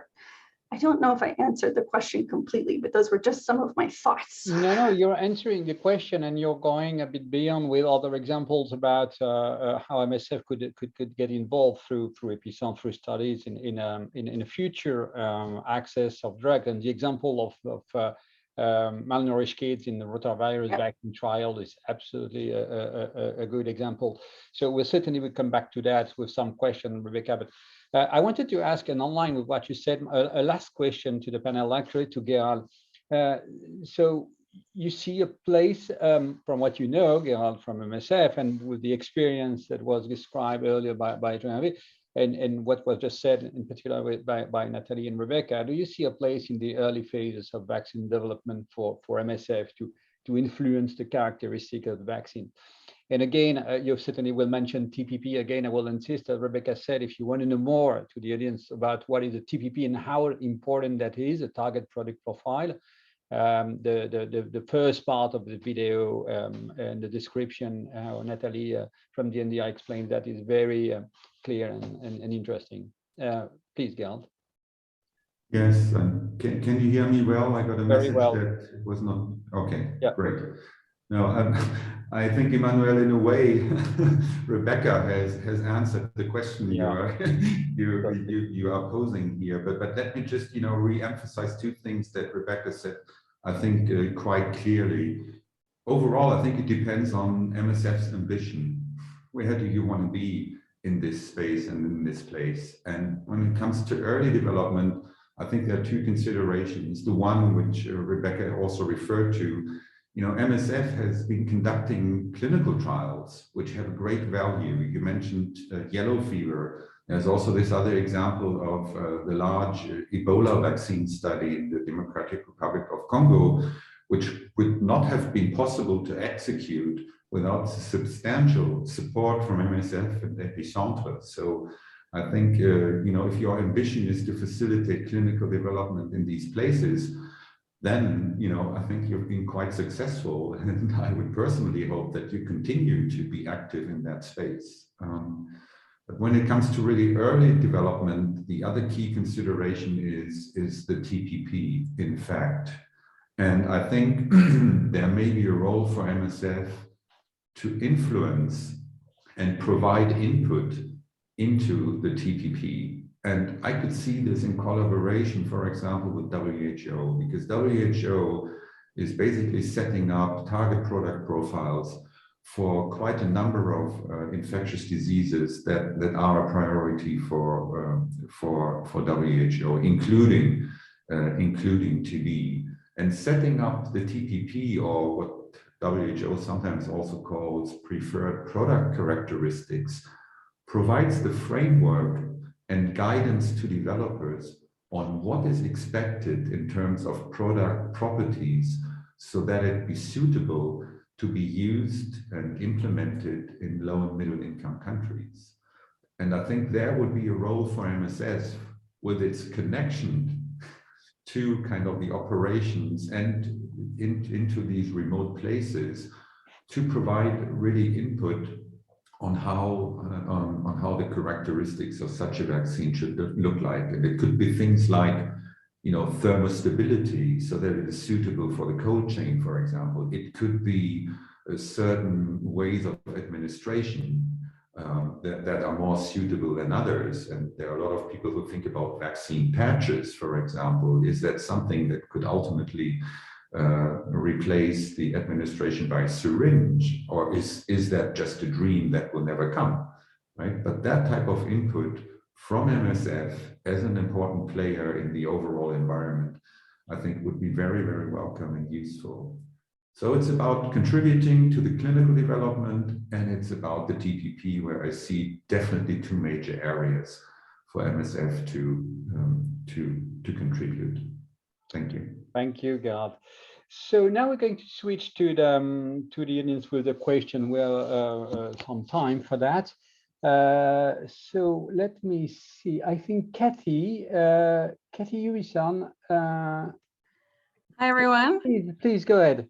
Thanks, Emmanuel. Thanks very much. Thank you, Gerald, for talking about TB and everybody else. So just to give a point of view from the medical department and the TB working group about a TB vaccine. So we say, yes, yes, yes, we would like one. And yes, we will implement it. And yes, we'll give input into a TPP. And I think even the vaccine that Gerald talked about, that does have an effect on reducing the number of people infected with TB, so with latent TB, who go on to have active TB. Even that is a massive improvement on what we have now in trying to treat latent TB with drugs. So this would be great, bring it on.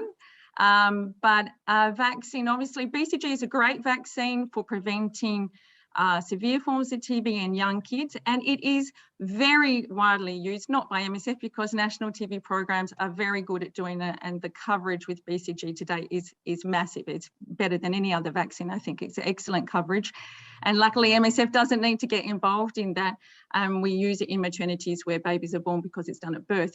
But it is great for that little group, but what we want obviously is a vaccine that is going to prevent that 10 million cases per year that affect not only HIV patients, but a lot of HIV patients, but they are still the minority, but affect 9 million people who are not HIV positive around the world every year. And this is, you know, adolescents and adults are the main drivers of transmission as well. So absolutely, there's a massive need for a new vaccine. And yes, national programs would jump at it because diagnosing and treating TB is a nightmare. Still, it's a nightmare. So give us a vaccine, solve all our problems, we'll be very happy, and we're very willing to roll it out, to give inputs into TBPs or whatever you like. So thank you for talking about it. Thanks. Thank you, Kathy. Gerald, you wanted to, sorry, to add something? No, I mean, I just completely agree with that, and I think Kathy, you re-emphasized some of the important messages. It is really about, you know, adolescents and adults. You know, a 50% efficacy may already have a big impact, and again, against the backdrop of what you also said, that TB treatment is very cumbersome and heavy, and if you connect that also to drug-resistant TB, it becomes even worse, you know, and treating MDR, multi-drug resistant or extremely drug resistant XDR strains can take up to 2 years, and you have just a lot of side effects. And in that particular context, there's also a line of research that actually looks at potentially combining TB vaccines with treatment to shorten treatment or to increase the efficacy of treatment or reduce toxicity. And so I think there's a lot to do. Yeah. Gerald, I'm sure that Kathy will invite you tomorrow. Is it tomorrow on tuberculosis, Kathy? But you on? It is right after this. Oh, sorry. All right. Oh, okay. Stay tuned. Okay. It's TB Day. Of course, absolutely. Natalie, you wanted to add something? Yeah, I just wanted to say I think that's one of the discussions we have to have. Actually, is it worth investing in vaccination because the treatment is a problem for TB, but for other diseases? And I wanted to do the parallel with Ebola, which is a very, very different disease, but it's an absolute nightmare to try and diagnose and treat people with Ebola in time to save them. And so, you know, again, the discussion about Ebola vaccines was, is it worth kind of investing more in preventive vaccination against Ebola rather than knowing that it's going to be really, really difficult to diagnose and treat the disease? And I think that's often a conversation that we need to have in MSF. Okay, yeah. Emmanuel, can I just jump in there quickly on what Natalie said? Natalie, I'll just add on to something. I think, to tease you a little bit, I think not just within MSF that conversation, but the conversation has to be had with everybody else involved. And I think that that's definitely something which can be done, which is essentially participating in the process with all of the actors and in the ecosystem that Gerald described earlier is essential. The problem can often come in is if there's a too narrow of a discussion or it's too internal. It can be difficult to both understand the landscape and the needs and constraints of others, but also it becomes harder and harder to weigh in. Absolutely, but Natalie meant first step within MSF. I know, I was using it as an opportunity. Well, are there any other questions? That, I would like to switch to a question I got from Evgenia about are there some of you, maybe, I don't know who can answer, maybe Gerald, are there any limitation in the production capacity of the malaria vaccine? Gerald, if you're aware about that, and how to overcome those difficulties? Well, I think at least there were some limitations, and I admit that I'm not aware anymore of the latest here. But in the past, in order to get to scale, GSK actually converted an old hepatitis B production facility for the use of the malaria vaccine. And the underlying reason is a very technical one, because the malaria vaccine is actually based on the same technology that the hepatitis B vaccine. In fact, the RTSS malaria vaccine is probably the most potent hepatitis B vaccine as well. because the malaria piece is basically absorbed onto the hepatitis B vaccine. And so that was the kind of the early solution to get at least some scale. And I think that is something that does work. I don't know about the future demand and production provisions, but I think that at the moment it does not seem to be the major hurdle here. But then again, you know, you raise a good point. If there are uncertainties about when a vaccine might be used and at what scale, you know, how do you, you know, invest into ramping up production? It becomes a risk. And I think not only for a commercial entity, but let's say, you know, there was kind of a philanthropic vaccine manufacturing plant, you know, it would still be the same. You know, you need some certainty and some reliable forecast in order to make these investments to scale up. And scaling up usually also takes time, because it is also about quality. And if you have a new production facility, it needs to go through validation, it needs to go through basically also approval by the authorities to ensure that the quality of the product is there. So it is complex, I would say. Talking about complex things, Gerald, I have another question for you. You mentioned about the BCG, the scientific challenge that it represents. But if you allow me this tone, but I would say yes, but when we want to when there is a strong political willingness to get a vaccine and financial incentives, we can get something. See, for example, the COVID vaccines that were developed so fast. Well, okay, I'm exaggerating and you will correct all this, but for the purpose of my question, I'm telling you, no, it can be done quickly. It's just a matter of political support. Is it so true? And how come we got so quickly access to a vaccine on COVID? Well, I think actually the most vocal person to answer this would be Rebecca, and I think she would be saying exactly the same thing. And let me be a little bit polemic as well. So I think in terms of COVID, the world was extremely lucky because it was a very straightforward endeavor to develop a vaccine. So basically the first shot on goal was successful, and actually multiple times. And we have many different vaccines out there that seem to be very, very good. So in terms of, you know, immunology, it was a very straightforward thing to do. And the protection that we are seeing today is mostly based on antibodies, which are easy to induce, or relatively easy. When it comes to TB, which is an intracellular bacterium, or if it comes to Plasmodium falciparum in malaria, that are much more complex organisms. In the case of malaria, with even a complex life cycle. And so targeting those with effective immune mechanisms is a huge challenge. And I think the fact that the relatively simple vaccine like the M72 TB vaccine provides 50% efficacy is actually somewhat of a miracle to me. And it was certainly not something which was built on, you know, a very rational scientific investigation. So I think we need to understand that depending on the organisms we are targeting, that the scientific and sometimes technical challenges are very, very different. Maybe I'll stop here. Okay, thank you. Unless I don't see any other questions, I would like to ask one member of the audience, Alain.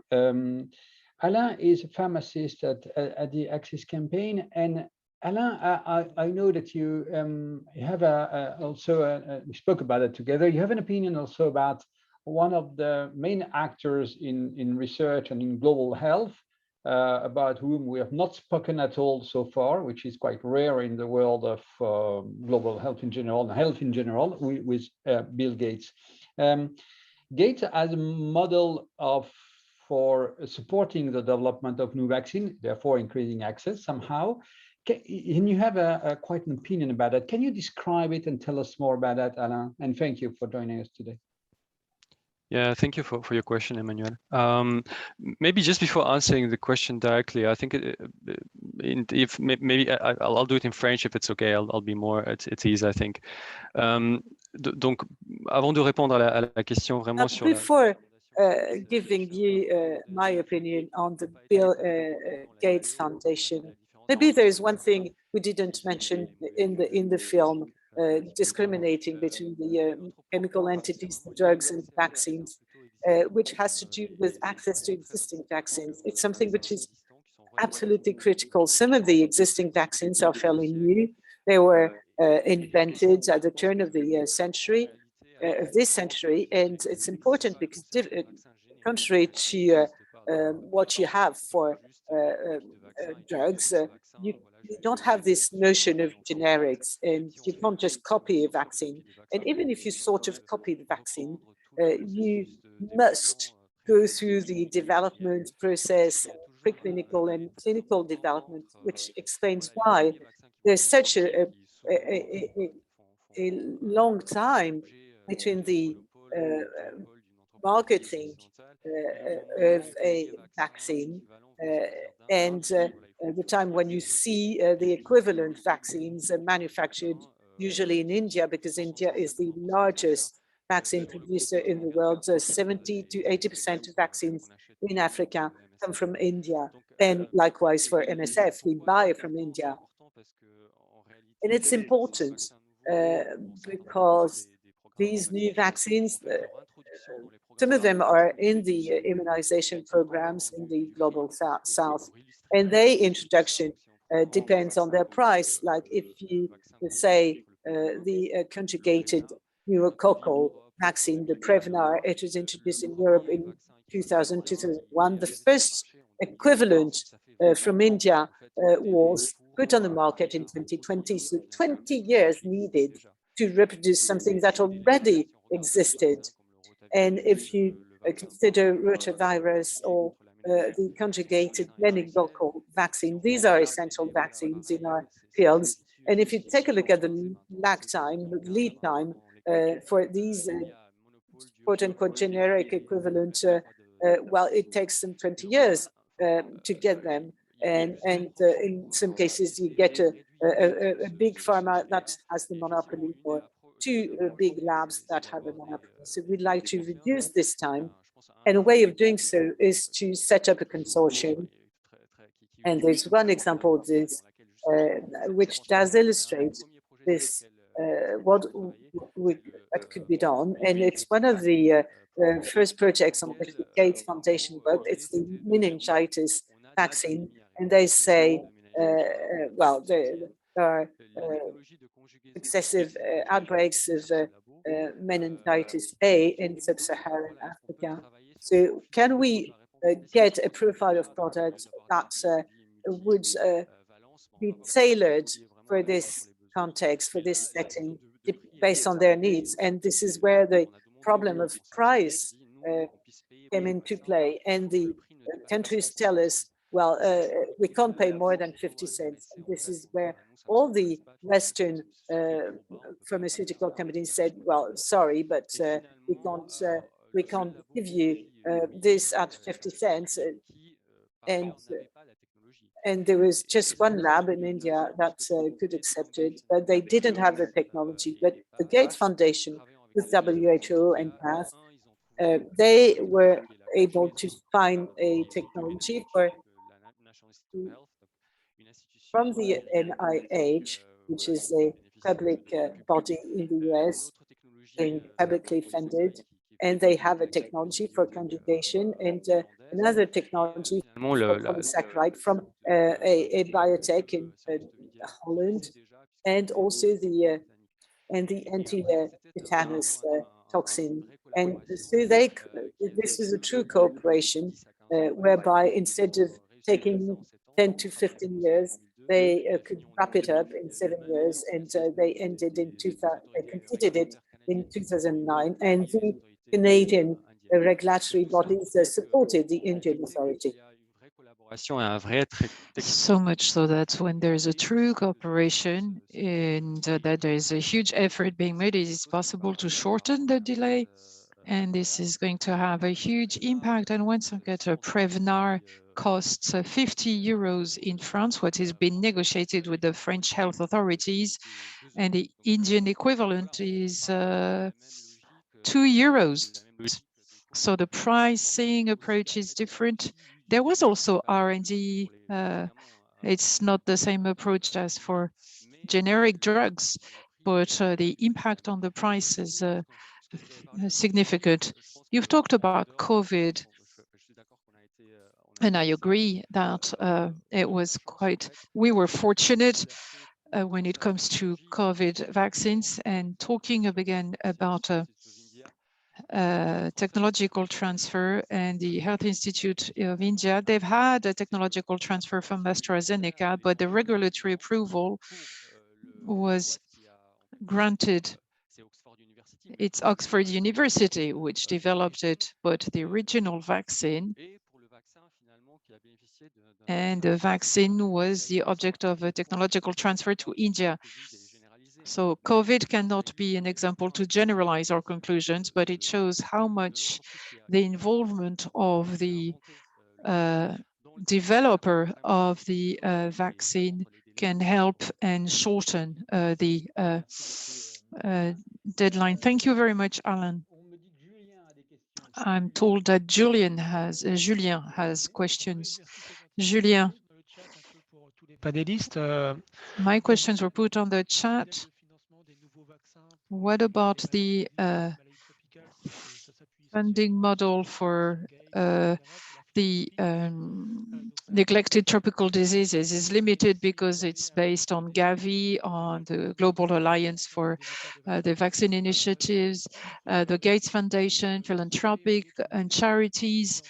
Were there any other models to fund research on neglected diseases? Can we rely on other sources than philanthropic organizations to fund vaccines against leishmaniasis or TB, etc.? No, ou en français, comme Gerald can speak both. C'est une très très bonne question et je pense la réponse courte.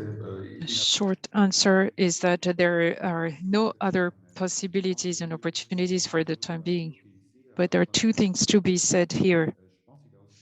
I think that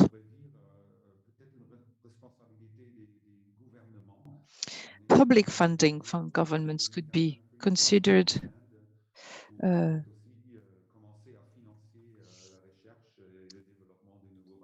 Countries like India have started to fund the research on new vaccines. It's mainly made by developed countries, NIH or the European Commission in Europe, that are also making funds available, but we could ask other governments to develop similar mechanisms. And the other opportunity, which has already been mentioned earlier, is to rely on manufacturers in India or in Brazil who can develop vaccines at a much affordable price, and they are based on a different business model. So they develop drugs and vaccines at a much lower cost. So these are other possible avenues. So philanthropic organization, governments, but not only that of the developed countries, but also the involvement of pharma companies and laboratories in India and other emerging economies. So to me, these are the three different possible sources of funding. Thank you. Michael has a question, please. Go ahead. Michael. Yes, hi. Well, there were a few discussions earlier about MSF involvement in TPP, and I was wondering what were the spaces for having those discussions within MSF and with developers to indeed make sure or guarantee that well, there is a better alignment about the needs that MSF identify in the development of vaccines. I'm making also references to the rotavirus vaccine that was mentioned a bit earlier, perhaps also the cholera vaccine, where there are questions about the development of vaccines and their utilization by MSF, and whether there is like a discrepancy between the two. So how to reduce that discrepancy would be my question to anyone who can answer that. Yeah, Natalie, you could, unless I see, before Natalie, I saw, and I will leave you conclude in actually a few minutes, Natalie, but before I saw Kathy and John. First, Kathy, perhaps, if I'm right, if it's online with what? No, it's something... okay. Let John go ahead because I've okay, got John. Yeah, talk okay, coming up. and I'll come back to you, Kathy, afterwards. John. No need.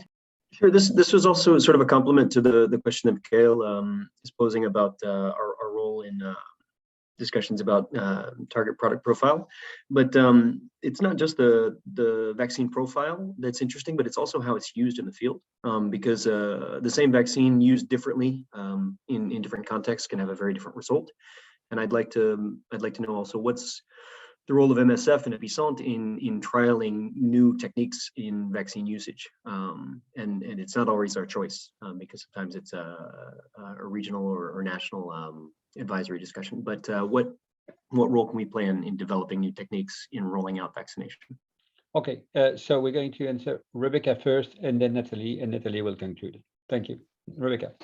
Just to go back to Mikhail's question, I think, and Kathy raised this earlier and in the chat, there is a lot of participation of MSF in the forums. And Gerald also mentioned one of the central locations, which is of course the normative group for the planet, which is the WHO, and participating in those discussions. And so that certainly exists via working groups, via medical departments, via internal experts who are recognized in the field to participate in those sessions.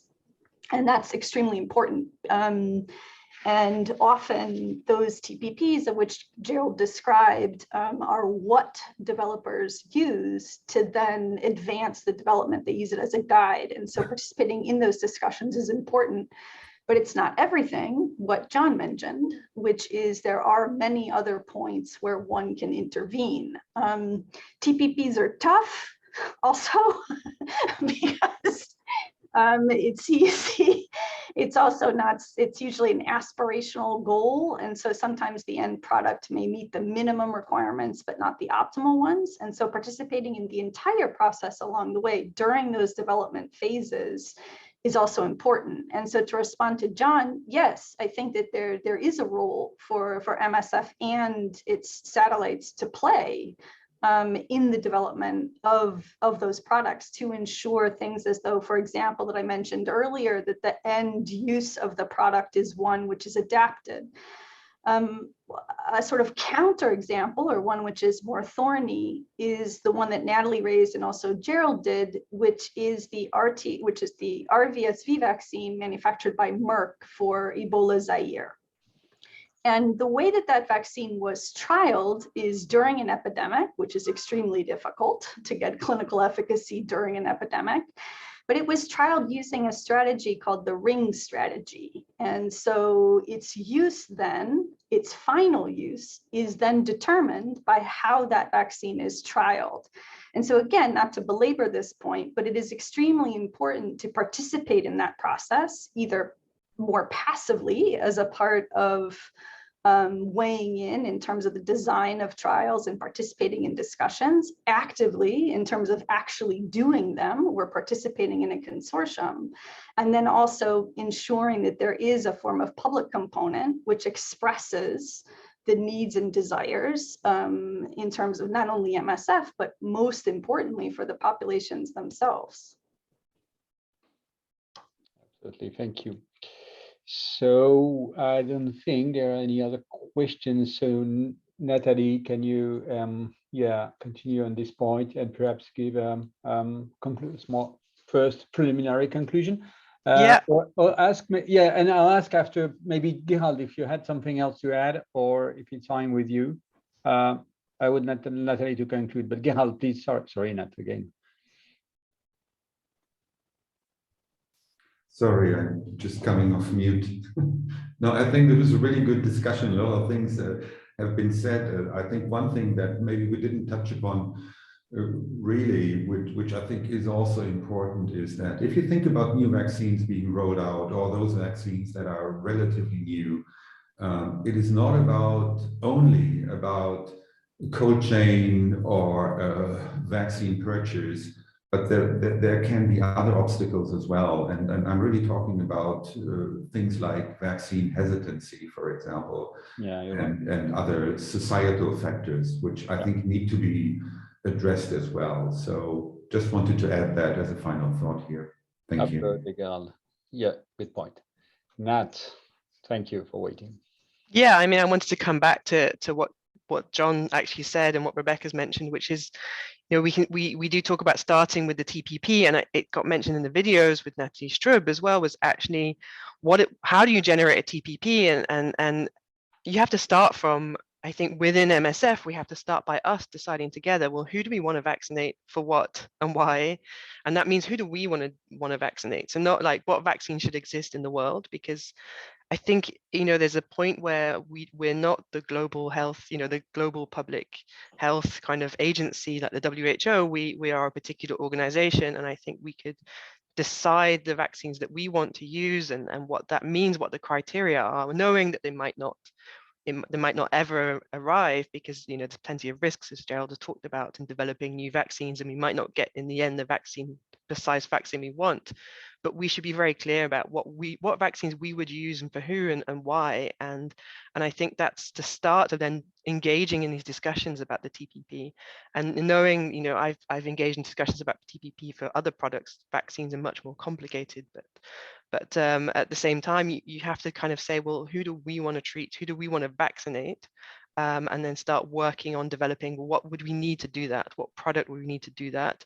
And that we can't do alone. Of course, we need to have discussions amongst ourselves, but then it's, as Rebecca mentions, engaging with others, working on the same thing, engaging with those people who will develop those vaccines, engaging with people who finance the development of those vaccines, and being part of the whole process from start to end, really, of kind of trying to make sure that in the end, the vaccine we get at the end is adapted to what we wanted.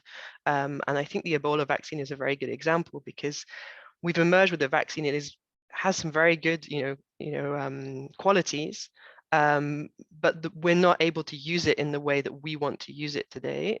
Necessarily, and in some ways, you know, it's difficult to know if we could have done more. I think it would have been very difficult to do more, but it's now, how can we continue to work on that vaccine to be able to use it in the way that we want to use it? And I think all the different vaccines, you know, the diseases are different, vaccines are different, but that's the kind of process that we can start from amongst ourselves, of saying, well, what do we want to do, and where do we want to do it, and who do we want to vaccinate?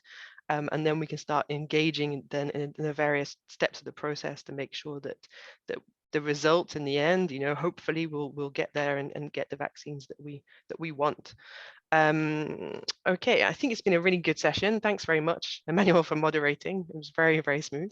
Yeah, thank you, Natalie. Actually, and thank you, Mikael, to tell me that actually on the chat there is also a point, a very, very last question on a point I thought of, but could not find space to ask this question from Felix Kwasi, that I thank, about the production capacity in Africa, which is something very critical, very much discussed in the previous month, and is going to be discussed again. And that was also mentioned somehow with the question of the patent by Jean-Hervé. The production centers are in the north, the diseases are in the south. It's not exactly like that, but let's say it that way. Perhaps, Gerald, I would ask you, sorry for this last question, about the limitation on the African continent, about this capacity, if there are some limitation, and how to overcome them, if it's something we want to do. It may not be so obvious, actually, and it could lower the prices, maybe. Yeah, I think it's a good point, and maybe a couple of thoughts here. The first is, you can look at this and say, there's Africa, and then there's South Africa. And South Africa is very different. And on the continent, obviously, the country that is most developed with potential capacities. And so with that distinction, I would say that in general, on the African continent, production capacity for biologicals and vaccines is very, very limited. And even in South Africa, it is limited. And I think I should say that the pandemic has actually provided a big, big push to think about that. And there are, concrete efforts to, for example, establish more capabilities and capacities at the Institut Pasteur Dakar.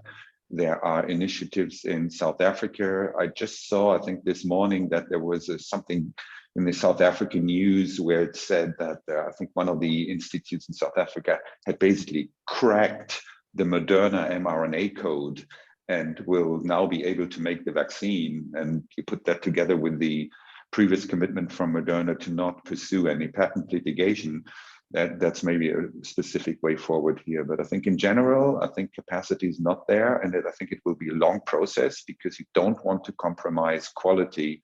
And it's not only about building a plant, it is also about the human resources and the technical expertise that is needed to put this in place. And so, I mean, if you look also back to India and the manufacturers there, it took them decades to get where they are at this point in time. And so I think the message is it's needed. Something's being done about it, and the pandemic has provided new motivation, but it won't happen tomorrow. Yeah, thank you. Okay. And it's not only production, also a lot about the regulation as well. Exactly. That Exactly. goes with, and to know more about the regulation, you go back to the film that was done with the support of the NDI. It's extremely interesting on this point.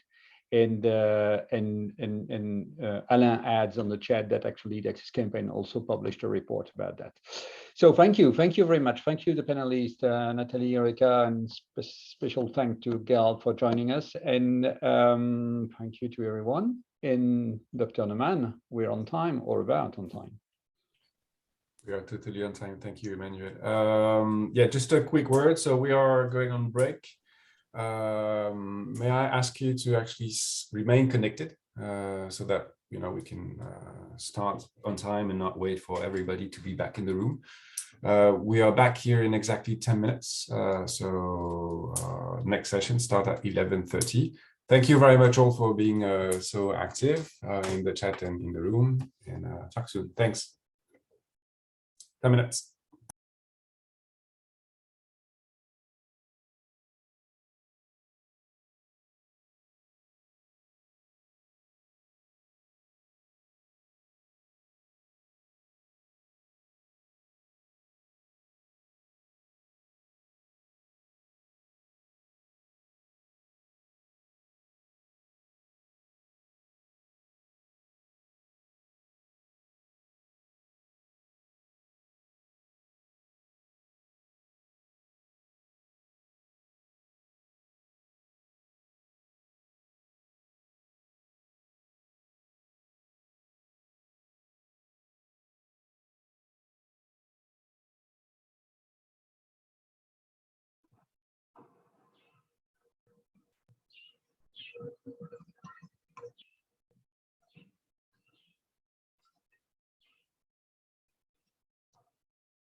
I have 2 minutes over this day.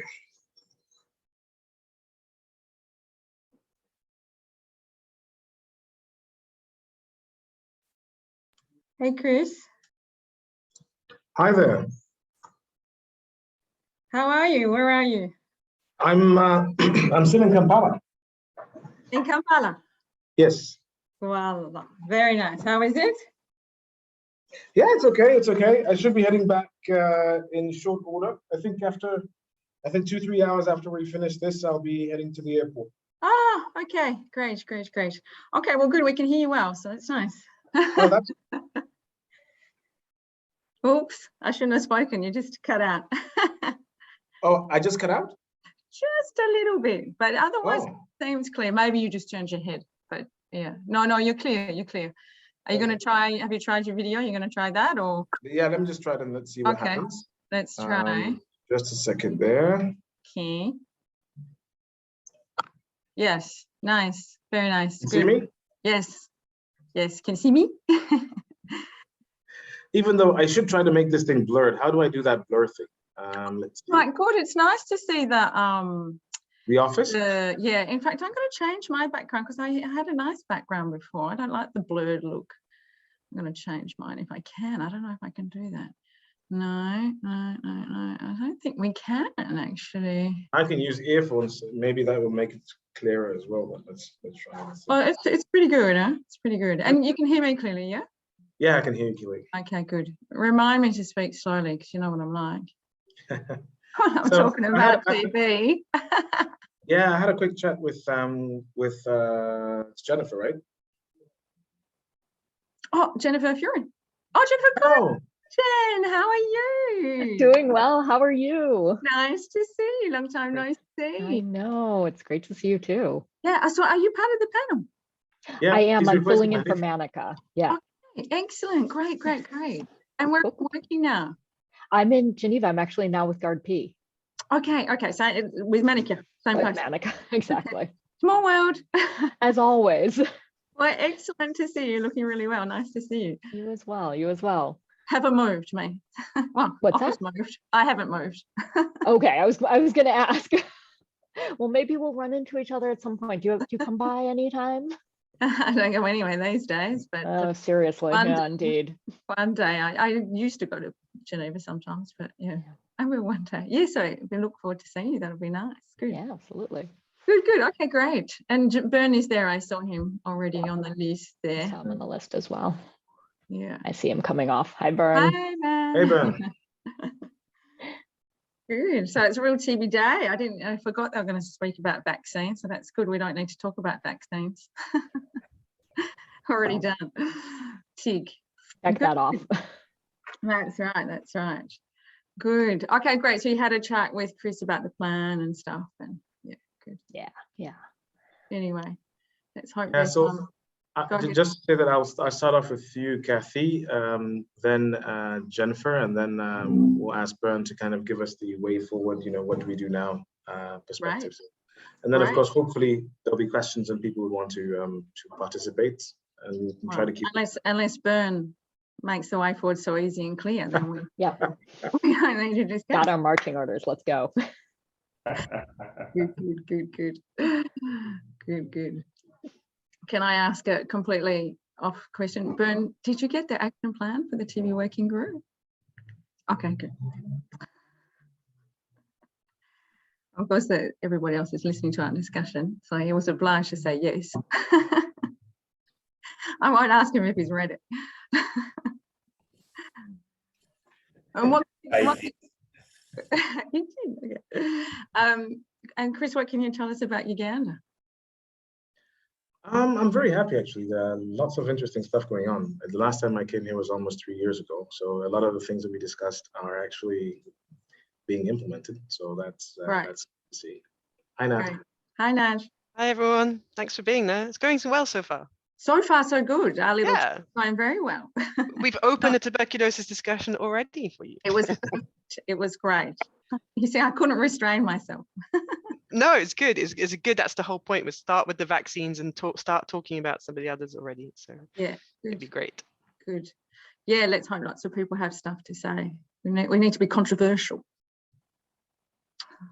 I don't think we can. I think access on TB is there's a lot of it. Anyway, I guess we're coming up to the moment to start.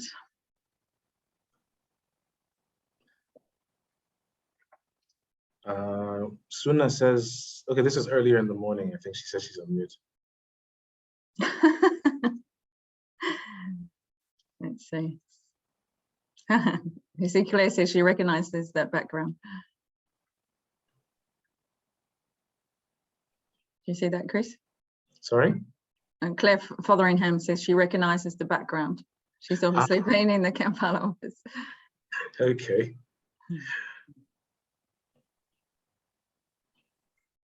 Yeah, I see her here. So, Chris, you see the chat, yeah? Because I think you have to. I'm looking at the discussion right now, and I think I've opened the chat. Well, there's two things. There's the questions and responses, and then there's a discussion. So I think we have to be just sure where the questions are being put to make sure we don't miss anyone. Yeah. I think they should put them in discussion in chat rather than question and response. So I see Claire's comment in the discussion, but then Yes. Suna's is in the questions and question and response. Yes, well, I think question and response are for little questions like, can you hear me? And the discussion is for questions to the panel and for, well, that's how it works last session anyway. Makes sense. But it's quite hard to cover all the chat as well. So maybe Natalie is going to cover the chat and you cover the hands, Chris. Yeah, exactly that. I cover the chat. Chris covers the hands. So you don't have to look at the chat, Chris. Hi, Chris. Hey, Mike. How are you? Good. In Uganda still? Yes, but I'm leaving tonight, hopefully. Okay. Well, I'll see you next week then. Yeah. Okay. Are we ready to go? Give it one more minute, and then I'll do your quick introduction, Chris, and then you can start. Just let everyone come back from their breaks.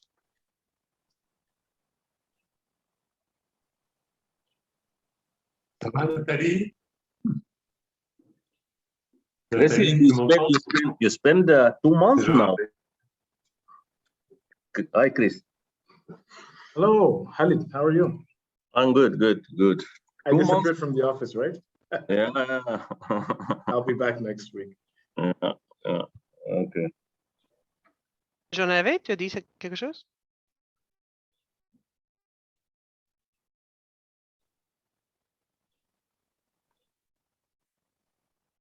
Okay, I think we're bang on time, and hopefully everyone's back, and we'll get started with the next round table. So we're moving on to a discussion about infectious diseases, which will talk principally about tuberculosis and antibiotic resistance. I'm going to hand over to Christopher Mambula, who is the Deputy Cell Manager for Cell 5. So he's currently in Uganda. He looks like his connection is quite good. And he's going to moderate this round table, and we'll follow the same format that we followed with the last one, which is there'll be a panel who discuss together, and then we'll open for more questions. People who have access to a camera, feel free to put your hand up. People who don't have access to a camera, feel free to put your questions in the chat, and we'll try and get them all to Chris to try and moderate that.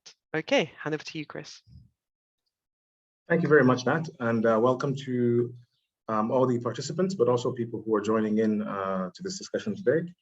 So as Nat has rightly said, my name is Christopher. I would like to introduce 3 panelists today. We have, well, on my screen on my left is Kathy Hewison, who is a TB referent and amongst other things in MSF France in the medical department since several years now. To my right, I have Jennifer Cohn, who is a Global Access Project Leader with GARD-P, which essentially is an acronym or a short form for Global Antibiotic Research and Development Partnership. And then we have the third participant is Bern Thomas Nyangwa, who happens to be the current medical director for OCA.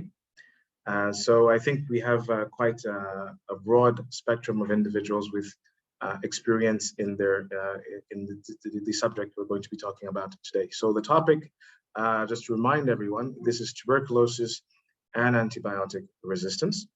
I sincerely hope that there will be interest and discussions, questions, and we can go back and forth, see where we have come from, where we are now, and hopefully in what direction we could possibly go into the future. So I will hand over to Kathy. I would like you to please give us a few minutes, kind of a background and a kind of a landscape of, how we've come along with tuberculosis and how we've been involved in managing TB in the last few years. Kathy, please. Thanks, Chris. Thanks a lot, everybody. Yes, so I'd say access is a bit like a puzzle, but a very, very complicated, long puzzle with lots and lots of pieces. And you need to know what it's going to look like before you finish. And you need to have lots of people to help you. And you need all the bits to get together to get the final picture done. And I would just say I disagree with Jean-Hervé. I have a different view of access. I think it's a very, very long process. It's not a short campaign. It's a very long process. And it involves a lot of commitment from operations, from access, from it involves many actors, research, access campaign, operations, networking, outside world with manufacturers, with WHO. It's a little bit like a cobweb. I couldn't get the great analogy because it's kind of like a cobweb as well. But anyway, I just try to give you a few of the access issues in TB, how we have worked on them and how we've come forward. And I hope that illustrates a little bit the long commitment that it does take to work on these issues. So, so TB is a little bit different than, say, for example, HIV was in the initial days of the access campaign, where the issue was there were drugs available, but that were too costly and not available where we were. So in TB, the major issue, number one issue, is diagnosing TB. So even today, we don't have a point of care test that works for all forms of TB and that works for all populations affected by TB, and that doesn't rely only on sputum. So teams in the field right back when MSF started were already complaining about that, but it really took a big move. The Access Campaign did a report called Running Out of Breath, and it really was an important moment to say, hey, this thing we're using, this microscopy, which is like so insensitive, it relies on sputum, it needs lots of human resources, it's really a crappy test, it's not good enough. And it really was the status quo. In the rich countries, they had their culture, and okay, it was very slow, but they could do DST. But in our fields, we had microscopy, and it was really okay for everybody. And this report really galvanized not MSF, but the partners around to say, this is not good enough. And then once that took a long time for people to accept that that was not good enough, that it wasn't okay to ignore half the people with TB, that then we started really working and networking and not just giving input into TPP, target product profiles, saying we need one. We need a target product profile for diagnostics. And MSF teams were part of an important movement, an important survey that was done to identify which target product profiles would be developed. So right back at the beginning. And now, of course, we do have target product profiles, TPPs, and we are involved in updating them. But it goes back to first getting the problem on the table, and then secondly saying, well, which TPPs do we need? And this was really led by the CAM, but with the clinicians in the field, the operations in the field, pushing this upwards to us to make this an important thing. And so and then once things started slowly coming, identifying some diagnostic tests that might or might not work early in the chain was really important. And MSF Access Campaign and Epistone played really important roles in bringing things forward. For example, let's take the example of TB-LAM. So TB-LAM is a point of care test. It uses urine, doesn't use sputum. However, only works for a small proportion of people who have TB. That's HIV patients with low CD4 counts. But MSF and those the CAM and Epistone were fundamental in doing basic research that not only showed the impact on mortality, but also showed how to use it, like feasibility. And we've again done that with the FUJILAM, the new form of TB-LAM, the feasibility. How is that going to fit into the field? And those studies were fundamentally important in getting that TB-LAM into WHO guidelines. Without those studies, they wouldn't be in the WHO guidelines. But then it couldn't stop there. To be in the guidelines, that's not what it's all about. It doesn't stop there. Of course, there's introducing it, paying for it, getting it into the field, getting it registered. And so the work didn't stop. The Access Campaign every 2 years does a report called, used to be called Out of Step, now it's called Step Up for TB. And this is a real work done with the field. So lots of MSF fields were involved in this, and with Stop TB with other partners, real partnership to bring this to this report that shows where the countries were not only in adopting the new recommendations by WHO, but by where they were in implementing them. And so that really pushed politically the countries to step up, but also getting in there with the global fund, getting with the people who pay for things and getting there on the ground, making sure that the countries put this in their global fund application, because it's still expensive. So it has to be paid for and it has to be in their plans. But it didn't stop there either. Registration for a TB lamb has only just happened in India. This has been a huge fight for Access Campaign, getting it registered, getting it into countries, pricing, etc., etc. And we do also sometimes test things that don't work. So there's quite a few examples of getting there in there early, like identifying those products downstream and getting there early and then going, no, it doesn't work. Like Fast Pluck, we tested in Kenya, MSF in Matai, didn't work. Omnigene is a thing to add to cartridges to make transport last longer. Didn't work, you know, and people are marketing these and selling these. So, you know, no, it doesn't work. So this is also an important role of showing what is not feasible and what doesn't work in the field as well.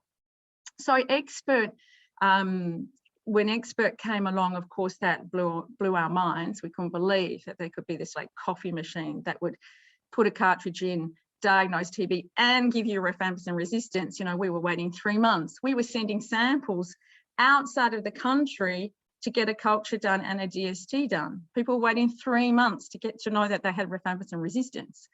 You know, so when Expert came along, blew our minds, and operations stepped up to the market immediately. We immediately bought, I think, all the machines. No, we were the biggest user of Expert immediately. The money was put on the table and we rolled out Expert. And we were very important in doing feasibility and feedback on how it works, on troubleshooting and early implementation. But it didn't stop there. As you know, cost is a real issue. $10 today for one TB cartridge, $20 for an XDR cartridge.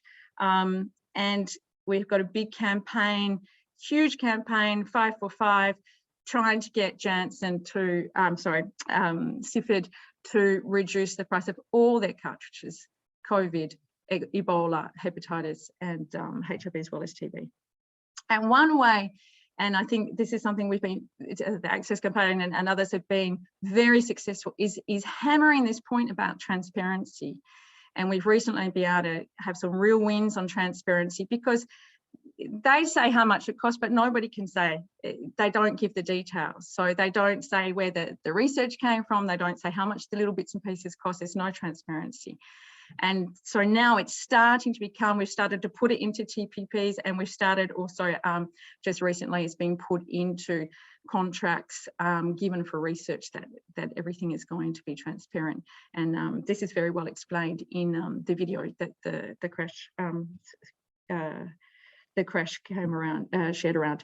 So on the treatment, I think most people, you know, just having first-line TB treatment is normal, it's cheap, it's great quality. It wasn't always like that. It wasn't always like that. And it was a big work to get the global drug facility, to get quality drugs sold through the global drug facility. We had MSF lawyers ready to go to war with CCR, Jen, you probably remember, because they had some dirty business going on with GDF, and the GDF was supplying non-pre-qualified drugs to countries. So that was a big battle, and it's a wonderful system today that the global drug facility uses pre-qualification and pulls millions of orders and can give very cheap and good quality drugs. unfortunately, once you get out of the Global Fund funding, like we found in Armenia, for example, they were able to pay for their own first-line drugs. But when it came down to doing a tender for the drugs, of course, nobody was interested in supplying, a couple of hundred drugs in Armenia. Nobody wanted to register. They finally got a couple of offers for single drugs, single rifampicin, single isoniazid, like hello resistance, at 11 times the cost. So it's not over, even for first-line drugs. But then, of course, resistance started happening. And the first thing in access is showing that there's a problem. It's easy now to say, oh, there's resistant TB. At that time, nobody wanted to hear about it. And as I said, we were transporting specimens out of the country across the world to try to prove that these patients had resistance. WHO did not want to hear about it. No, just treat TB properly and then you won't have resistance. You stupid people, it's all your fault, especially the patients. So it took a big deal, and it took lots of risks from operations, lots of risks of investment from MSF to be diagnosing, but also to start treating patients. First patients treated in Karabakh, I think Annette Heiselman and David Olsen were there. But importing illegally drugs into Thailand in suitcases, getting kicked out of Siberia because they refused to let us use quality drugs, and the problem of drug-resistant TB, single manufacturers, super expensive, super long treatment, 5-7 drugs, super toxic, super long, nightmare, So to try to address some of those problems, MSF Logistic ended up as the supplier for the whole world, doing a kind of like pooling and trying to get drugs out to patients. So few patients were identified. So the market wasn't there, no market.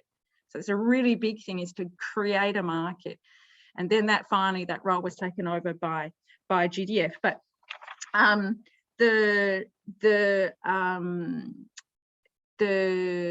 the interest in drug-resistant TB came from that time. And so we just can't go on. We're going to get nowhere with these rubbish drugs and this horrible treatment. And again, going right back in the pipeline, we could see this drug coming, could see, no new drugs for TB for 60 years. Thank you very much. Bedaquiline and Delamanid were coming along. And right back before even the phase 2 came out, we had the Access campaign in France, talking to Johnson & Johnson, saying, hey, when it comes, how about compassionate use? How about, the countries that are going to need this, they're going to need it straight away. We can't wait all those many, many years it's going to take for it to get registered in those countries, etc. So how about compassionate use? And convincing the company that they needed to do compassionate use on bedaquiline.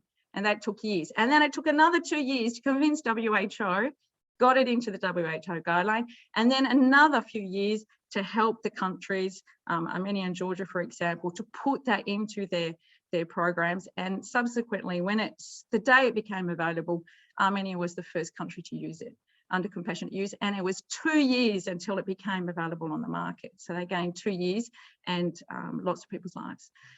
Plus, that compassionate use that helped us. Donc, cet usage compassionnel nous a aidés, ça a permis aux médecins d'avoir plus confiance dans le traitement, et ces pays ont pu déployer la bédicline beaucoup plus rapidement, ceux qui avaient été partie prenante à cet usage compassionnel. Donc, ça veut dire 20 ans. Et même à ce moment-là, l'insuline, par exemple, c'était 76 € par tablette, par comprimé, par... Et il fallait en acheter une quantité absolument incroyable pour à peu près 1500 patients. Ah, pardon, c'est bon. We used all the drugs, but we had to put the money on the table. Now there was one manufacturer. Now there's 10 manufacturers, 1000% decrease in price. but you got to create the market. You got to use it to get the prices down. You really got to create the market. So, and one thing that another great publication by the CAM is Under the Microscope. So Under the Microscope comes out every couple of years. They detail all the costs of the drugs. And it has become the Bible for national programs, for WHO, for everybody in terms of transparency in drug prices. And it has really helped bring down the prices and really help people know, oh, there's the generics, because not all countries can use GDF as well. And GDF the Global Drug Facility manages to keep, the good prices and the good quality, but not everybody can use that. And this publication is really, as I say, a Bible for everybody. But just back to bedaquiline, of course, it's not over. The drug came available, and then, of course, drug companies were using this model of bringing drugs to market. There was, okay, we'll just make one drug. But you don't need one drug for TB. You need a combination. You need a regimen. And I think maybe Bern will talk about it, but, MSF invested in looking at MDR TB regimens using these new drugs. And this was quite exceptional for MSF, and there's a movement-wide support for that. And as Bern will say, with some great success. But it's still not finished. Bedaquiline patent should finish in 2023. You've got some Indian generics just ready to start putting them on the market, but the evergreen patents are coming. Oh, we changed the formula a little bit. It's more bioavailable. We'll just have another patent. Thank you very much. It could be very interesting for a long-acting treatment, bedaquiline, and that would be awesome. That would be amazing to have a long-acting treatment. You didn't have to take drugs every day.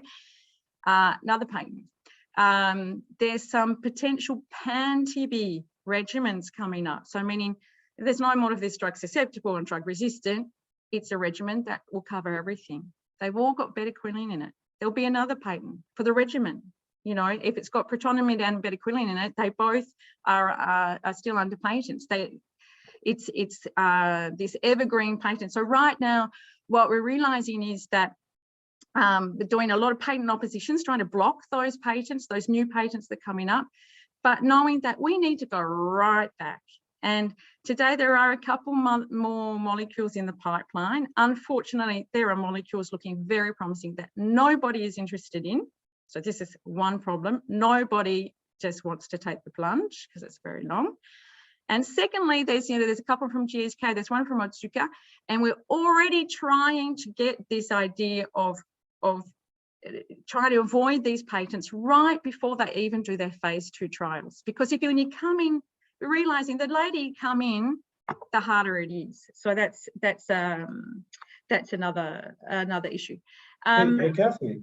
Yes. I think I will cut you short a bit. I've got one more sentence, and that's it. Go ahead, so the last point to make is that when we have these new drugs and we have these new regimens, we've got to roll them out. And knowing how they work, today there are short regimens for children, 4 months for drug susceptible, and for adults, 4 months. Nobody has rolled them out because how to do it is difficult. And I think we've got a real role there to play. And that is the end. Thank you. Thank you very much, Kathy. Before we go to Bern, I would like to ask Jennifer to kind of give us, draw some parallels with, bacterial antibiotic resistance as well, because I think there are some parallels to draw, even though the diseases are, when you talk about acute versus chronic, where you talk about things that are rapidly evolving, and for patients you need very quick solutions as opposed to treatments that last longer. So let's hear what she has to say and see what similarities or differences there are, and of course what we could also be doing at the moment. Thank you, Jennifer. Great, thanks so much, Chris. So just today I'm here actually as the access leader for GARD-P, and basically just briefly, GARD-P is a not-for-profit organization, and we're developing new treatments for drug-resistant infections that pose the greatest risk to health. Just to say, we've really appreciated the support that MSF has provided to GARD-P, both financially and operationally, and look forward to strengthening our collaboration to address the silent pandemic of drug-resistant infections. But I'm also here as a member of the MSF family, as a doctor, as the former medical coordinator for the Access campaign, and I'm also currently a practicing infectious disease physician. It really seems to me, everything Kathy said, applies to antibiotic resistance. And I think MSF's historic commitment to prioritize and support innovation on behalf of those who really need it and who are maybe vulnerable or most neglected has set it apart, but it's also been set apart with this kind of multimodal, working through operations, through Epicentre, through Access campaign, through advocacy organizations, through communications. And that is the exact same, critical coalition from a trusted partner like MSF that antimicrobial resistance does need now. And antibiotic resistance is growing globally, and this is both for the poorest and wealthiest countries. So folks may have seen a recent publication, the Graham study from the Lancet last month, and the numbers in there are just stunning. The human toll of antibiotic resistance is extremely high, it's growing, and what they published, they cautioned maybe even an underestimate. In 2019, there were an estimated 1.27 million people that died as a direct result of antimicrobial resistant infections. And overall, there were 5 million deaths that year associated with drug-resistant infections. Now, this is even worse, just as Kathy mentioned, with respect to children and neonates, where we may not have the evidence, we don't have the drugs, the formulation, and we certainly may not know how to use them. So with respect to children, and especially neonates, we are only really now starting to understand the full impact. This year, GARD-P will publish results from an observational study that we conducted with Penta and St. George's University in London. It's called the NEO-OB study. It looked at over 3,200 newborns in 19 sites across 11 countries, and it's one of the largest ever observational studies on the care of babies with sepsis, which in and of itself calls out the neglect that we are not paying attention to this issue in the most vulnerable populations, neonates. The study showed that mortality rates reached up to 25% in some settings. So this really highlights the challenge with appropriate and timely diagnostics, with antibiotic prescribing practices, and it really points to the urgent need to develop novel antibiotic treatments that could use both new and existing antibiotics to appropriately provide empiric and tailored regimens for neonatal sepsis rapidly to save lives. But it also points out that we don't have the tools necessary, not only the diagnostics and the drugs, but also the operational models to actually combat these infections on the ground. And this is really a challenge that GARD-P is placing at the heart of its own activities. So we recognize that, antibiotic resistance is not only a scientific and medical challenge and a threat to health systems, but it's also a silent pandemic. And to that, just to say, like other fast-moving pandemics like COVID-19, drug-resistant infections do spread within and across borders, and antibiotics are a critical tool both to respond to the bacterial infections that are pandemics and epidemics within themselves, but also to respond to future pandemics, including viral pandemics. So we've seen with previous influenza epidemics and the current COVID epidemics, they frequently have bacterial sequelae, and they also act as multipliers for antimicrobial resistance when necessarily antibiotics are used for critically ill patients. So timely access to antibiotics is just critical to save lives. And providing the right antibiotic at the right time will also slow resistance and reduce mortality. And this, I think, is a critical point because many times people kind of frame access and appropriate use in this head-to-head comparison. And I don't think it is.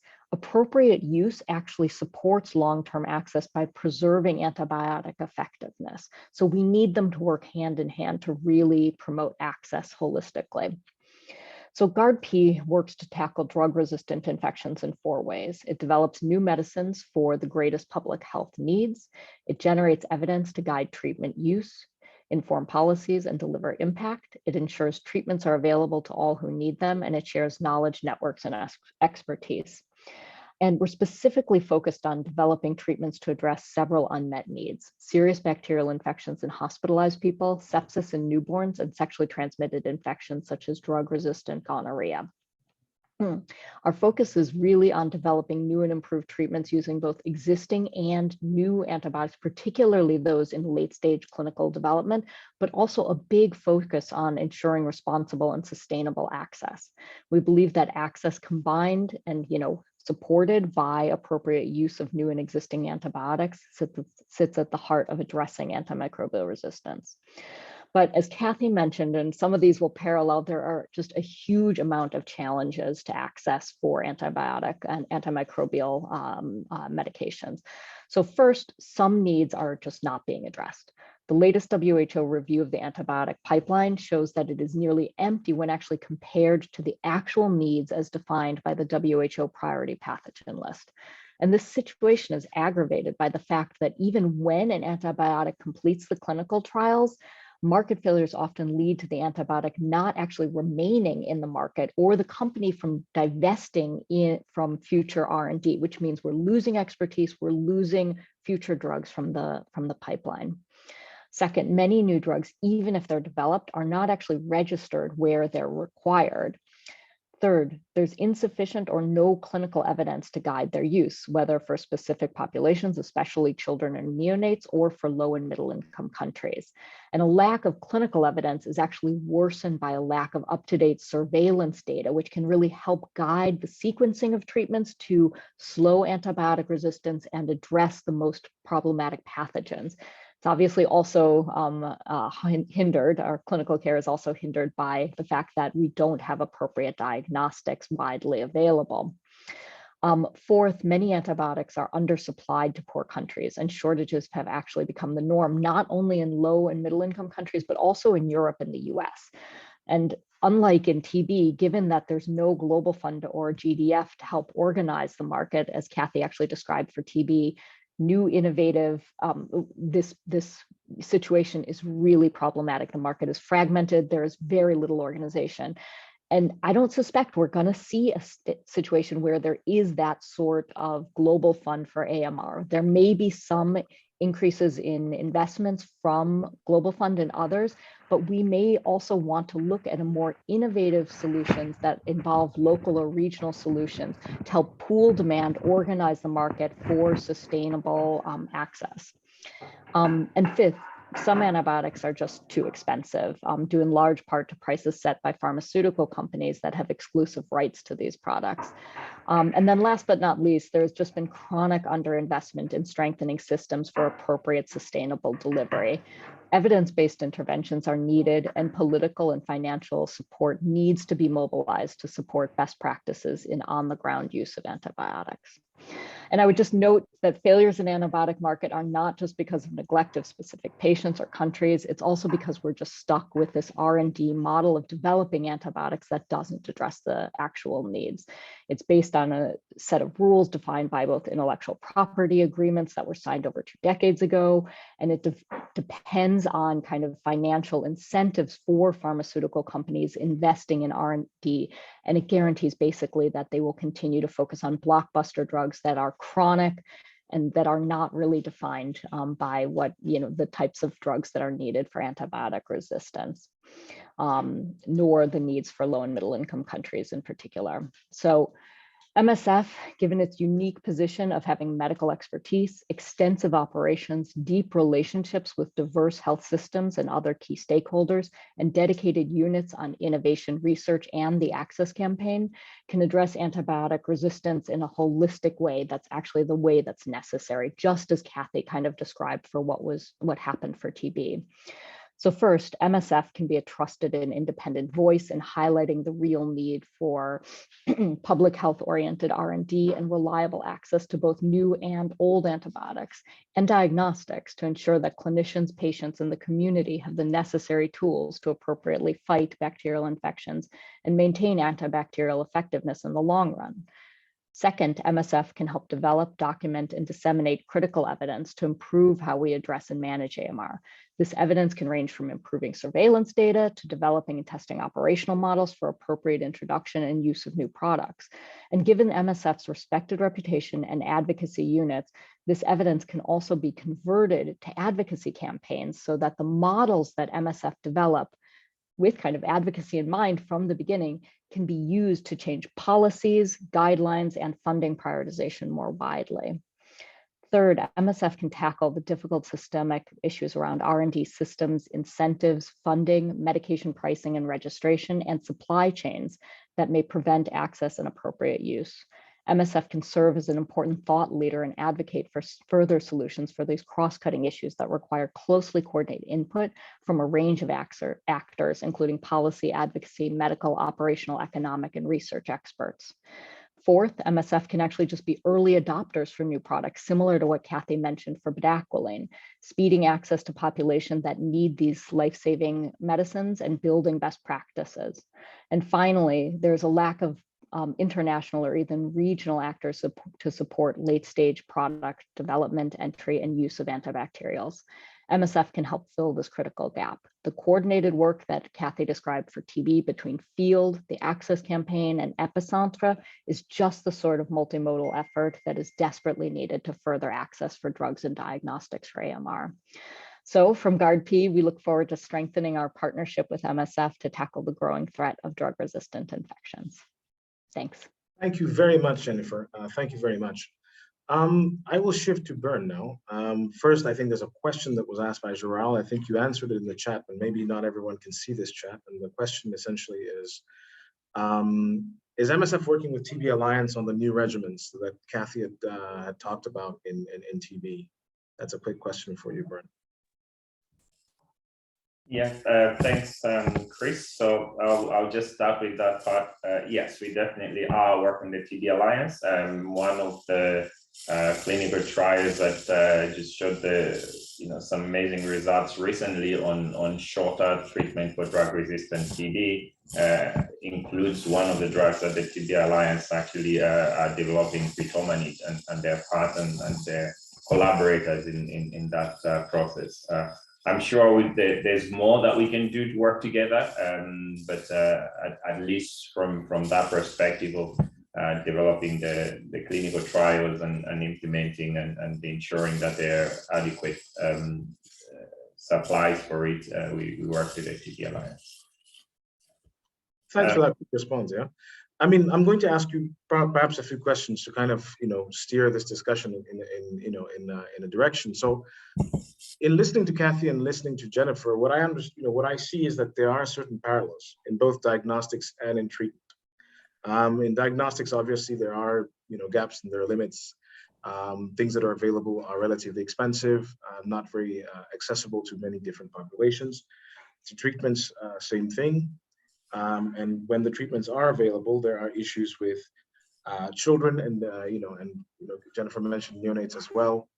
Both in terms of diagnostics and treatment for both tuberculosis and antimicrobial resistance, I think children and neonates are kind of the last to benefit from this. So, what do you see, Bern, as far as MSF is concerned in terms of the future, like looking forward? What are the things that you could consider? Let's start with the low-hanging fruit, things that may have been mentioned by Kathy and Jennifer that we could MSF be tackling or working with going forward.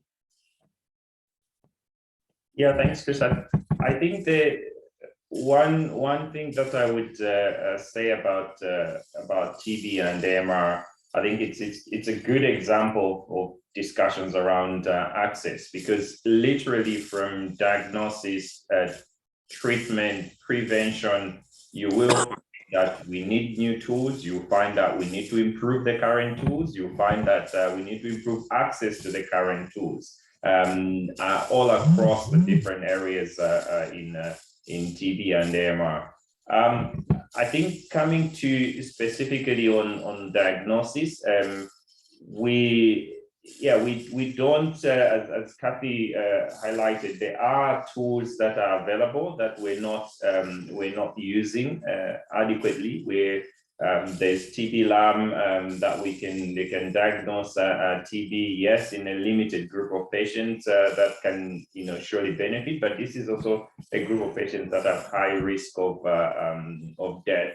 And yet we're not using that. We're not encouraging the Ministry of Health and others in the areas that we work to actually use that. So I guess the low-hanging fruits around diagnosis are really around making sure that there's access to the current tools. However, I also have to say, so this morning I tested both my kids, 7 and 9-year-old, for COVID. It was so easy.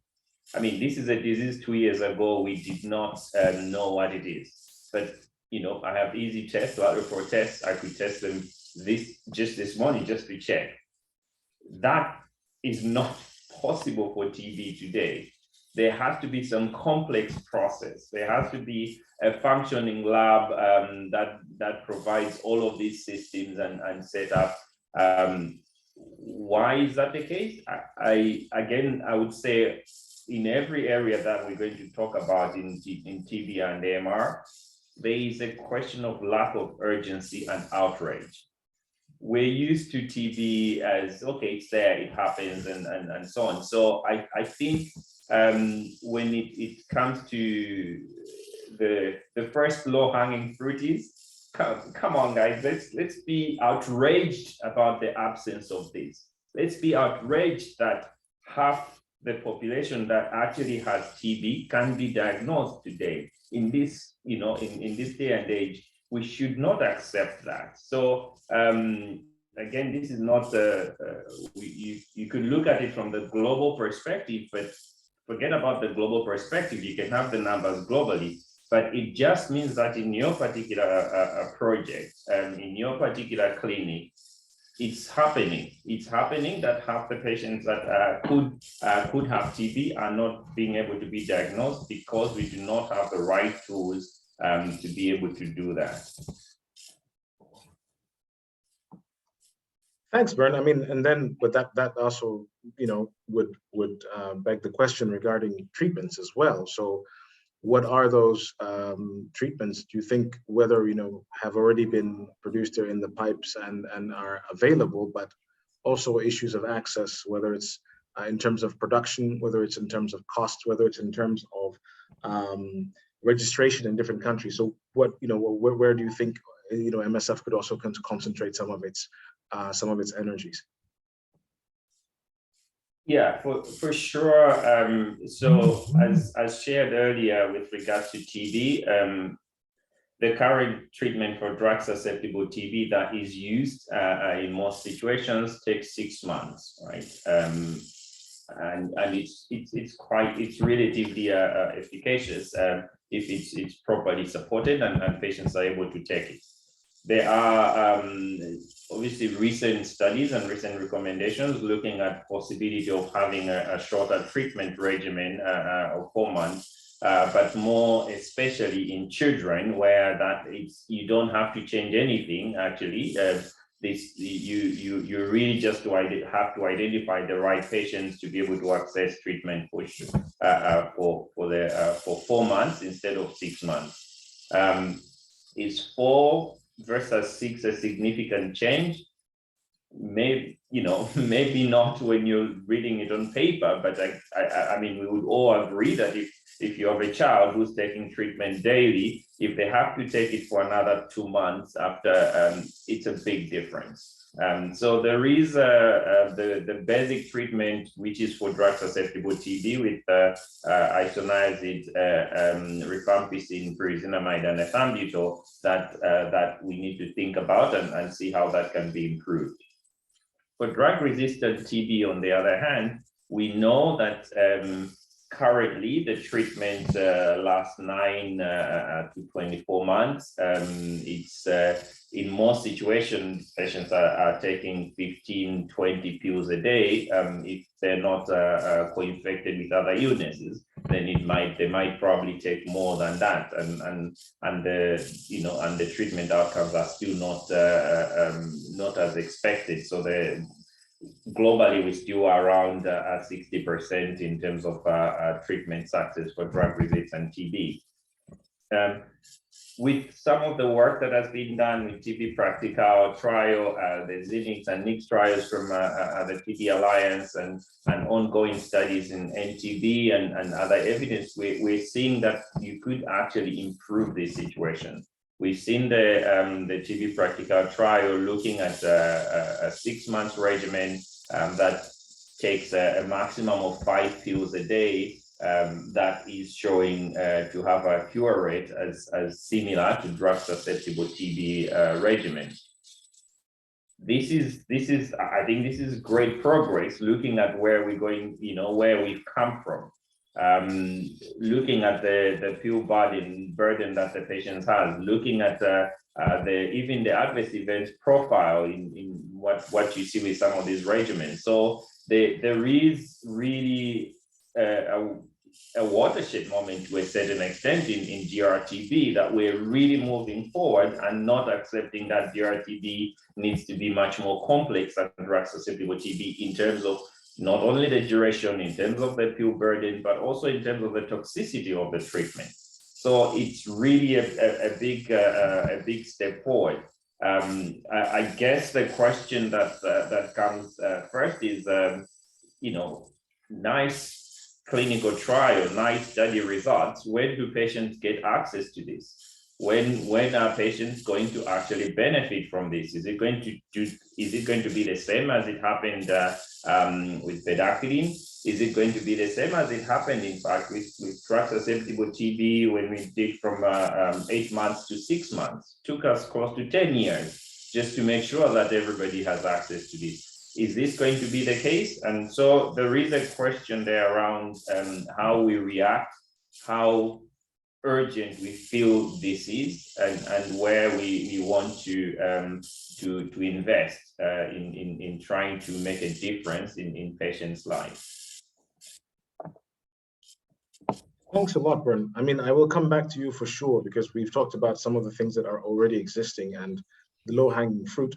But also, I think that there are things that are probably in development or in discussion, and I think we could also develop further. I will ask. I think Jennifer, you've been answering some questions in the chats. Perhaps I'll just ask the questions, and if people haven't been following, they can also hear your response. So basically, 2 questions. Does GARD-P tackle pharmaceutical regulation changes in limited resource settings to modify the way people can have access to drugs? That's the first question. And then the second question is, how does GARD-P practically deal with, I can say systemic or massive, problems that are beyond, I think, single countries, and maybe they're just things that you see globally. Thank you. Thanks, Chris. I think these are great questions. And I think, clearly GARD-P can't address these alone. They obviously go much beyond antibacterials, and they need to be coordinated with a huge amount of stakeholders. But nevertheless, this is something we are facing. So we are trying to take a number of different approaches. One, we're trying to utilize existing mechanisms. So using the WHO pre-qualification process, for instance, which has been extensively used for HIV, for vaccines, for other key health products, but has really been underutilized for other products on the EML. Now that it is open to products on the EML, we think that this is a way that we can help to reduce burden on countries and companies and really speed extensive registration in countries. There are a number of other more regional harmonization approaches. So when we're thinking about kind of developing regulatory strategies, we are looking, obviously not only at the countries that have the biggest burden and kind of interest and so forth to, target for early registration, but also those countries that may be national regulatory authorities of regional reference, such as is the case for certain PAHO countries. And of course, utilizing other regional regulatory harmonization schemes like Zanzibona. So I think, we would support the strengthening of these things, of these, regulatory harmonization and streamlining efforts, maintaining the quality, but reducing kind of some of the administrative burden that really can hinder access. And just to say, when Kathy was talking about bedaquiline, I think we need to take some of similar approaches for early access for some of these products that are needed. So for instance, we are working on a product called cefiderocol. I'll just give one brief specific example. It's a medication for very resistant gram-negative infections, basically carbapenem resistant infections. There are heavy burdens of these infections in Eastern Europe, particularly in South Asia. But also growing in sub-Saharan Africa and PAHO, and definitely the EMRA region as well. And this product is SRA approved. It's approved at the US and European regulatory authorities. It's on the WHO EML.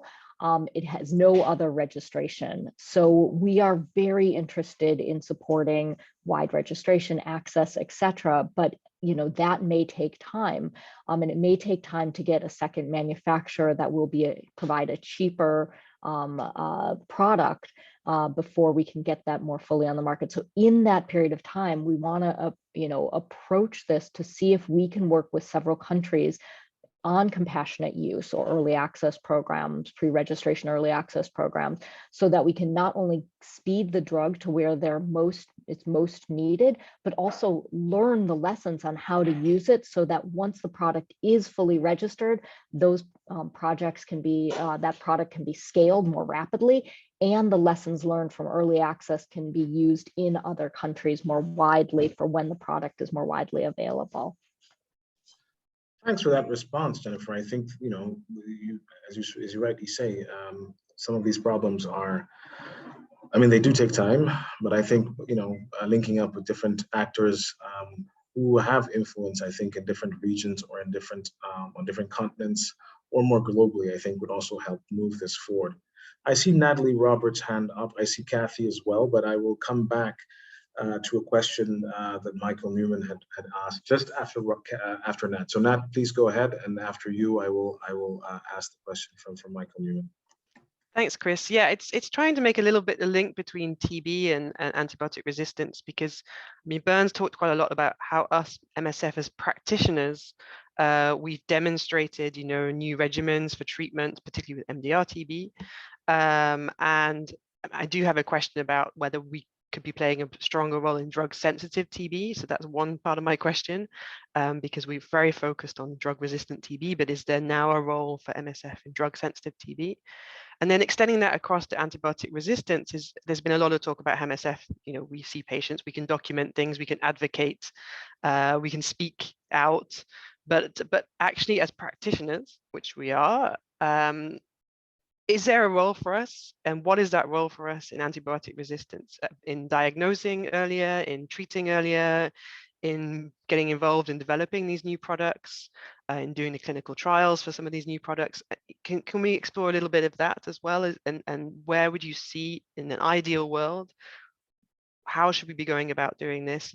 Are we going in the right direction, or do you think there's opportunities maybe we're missing? Thanks, Nat. So there are two questions. One is about DST and what MSF's implications should be in this going forward. And the second question just finished now. So who wants to take a crack at the first question among the panelists? About the DSTB? Yeah, you can take a crack at it, Kathy. Love to. So I think everybody agrees it would be great to see these DSTB regimens, shorter regimens rolled out. And it's not only, the shorter regimen for children is exactly the same treatment. So the drugs are available, they're cheap, there's children's formulations, they taste good, everything's there. You just give 2 months less. So you think, what's the big deal? Just roll it out. But in fact, the way the study was done, it's only for non-severe TB.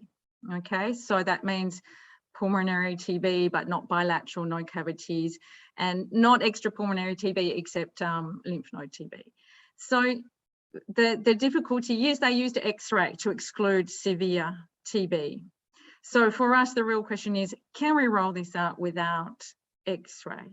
On one hand, it's really good to have X-ray, and we should be pushing for X-ray, by the way. Everybody should have an X-ray available. Now there's very cheap digital X-rays, and there's teleradiology and there's CAD for TB to look at the X-ray to interpret. But on the other hand, let's face it, we won't have X-ray everywhere.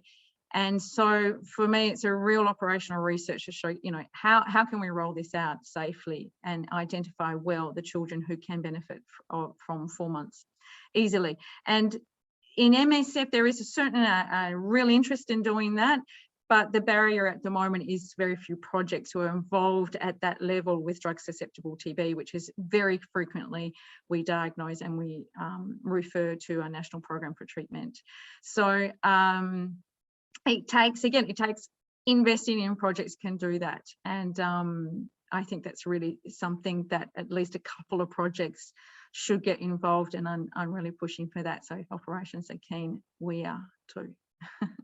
And just the point I was going to make, Chris, not on that, just the only point I was going to say about registration. The one thing that we've done in Eastern Europe is doing pooled registration, because when these Eastern European countries no longer could use Global Fund, for which they used a waiver to get these drugs in, they needed to do these appel d'offre and have registration. And of course, they've all got different languages and different alphabets and all sorts, and no companies were interested in doing the registration. And so Access Campaign and others at WHO really read this thing to do a pooled registration, which made it easier for the company, and lots of countries benefited from it. But it's a real work to do that, and we're a work in progress. Thanks. Thank you. I think I'll ask Bernd to answer the second question. So talking about, you know, advocacy and, you know, speaking out, that is one thing. But as clinicians, how do we make that, how would I say, bigger impact? Use the weight, so to speak, weight of MSF, you know, to kind of try to move the cursor forward. Bernd. So I think I shared earlier the link to the Lancet paper that Jen referred to on this, because in that paper it's the first time pretty much that we know the burden that antimicrobial resistance, bacterial antimicrobial resistance actually has around the world, and which aspects. TB is one of them. So just again, TB is a bacterial infection. It just so happens to be one that's a bit harder sometimes to sort out. So it's part and part of that. My view is that from our missions, our projects, what we used to do for DRTB is what we need to move not towards, but we need to see that change. We need to be able to see what resistance we are facing. We need to be able to see, in fact, which drugs are efficacious in treating the patients that we have. Just because there was a survey in, I don't know, in let's take where you are, Chris, in Kampala at a particular lab 10 years ago, that doesn't mean that in every project in Uganda, we need to utilize the same antibiotics. We need to know what's happening. We need to be able to do that test, and because we for quite some time we've gotten to kind of consider microbacteriology for you know, as something more complex, something more in specialized settings. But we have high throughput hospitals where we treat a lot of patients, we use a lot of these antibiotics, and we're not sure. So I would say the first step is really to try and see our projects, our missions to have access to the diagnosis, so that we can now also tell the world how bad things are, or maybe how great they are. I'm sure that's not the case, but at least we can be, we can be sure of how bad the situation is with regards to drug resistance. And at the same time, kind of as, again, Jen referred to this, it's not a dichotomy around access and stewardship. No, it's at the same time, we need to be able to give the patients the drugs that actually will cure them, not the ones that we suspect might cure them because of a survey that was done, 10 years ago somewhere. So I think it's really an important, the ability to have this information. I don't think anyone else will actually show the resistance of let's say quinolones in Central African Republic. If we don't do it, I don't think many people will. So it is around understanding and being able to see what's happening to the patient in front of us and really understand the epidemiology in those difficult places that we work in. Thanks a lot. I mean, really, that is a key point as well. That has, we've at least in OCP in the last, I can say, 10 years, tried to push that that cursor forward. I think that you are much more aware of how OCA has done this as well, Bern, meaning that we've tried to use different resources, so either direct MSF microbiology labs, either we set them up ourselves, trying to support existing labs in different countries to improve or stabilize their quality, and then of course to provide access to microbiology, and then of course trying to plug into the existing systems like HUNET to make sure that, as you say, all these sensitivity but also resistance patterns are actually captured, whether locally or regionally, to kind of feed the science going forward as well, to see what works, what doesn't work. I think that's extremely important.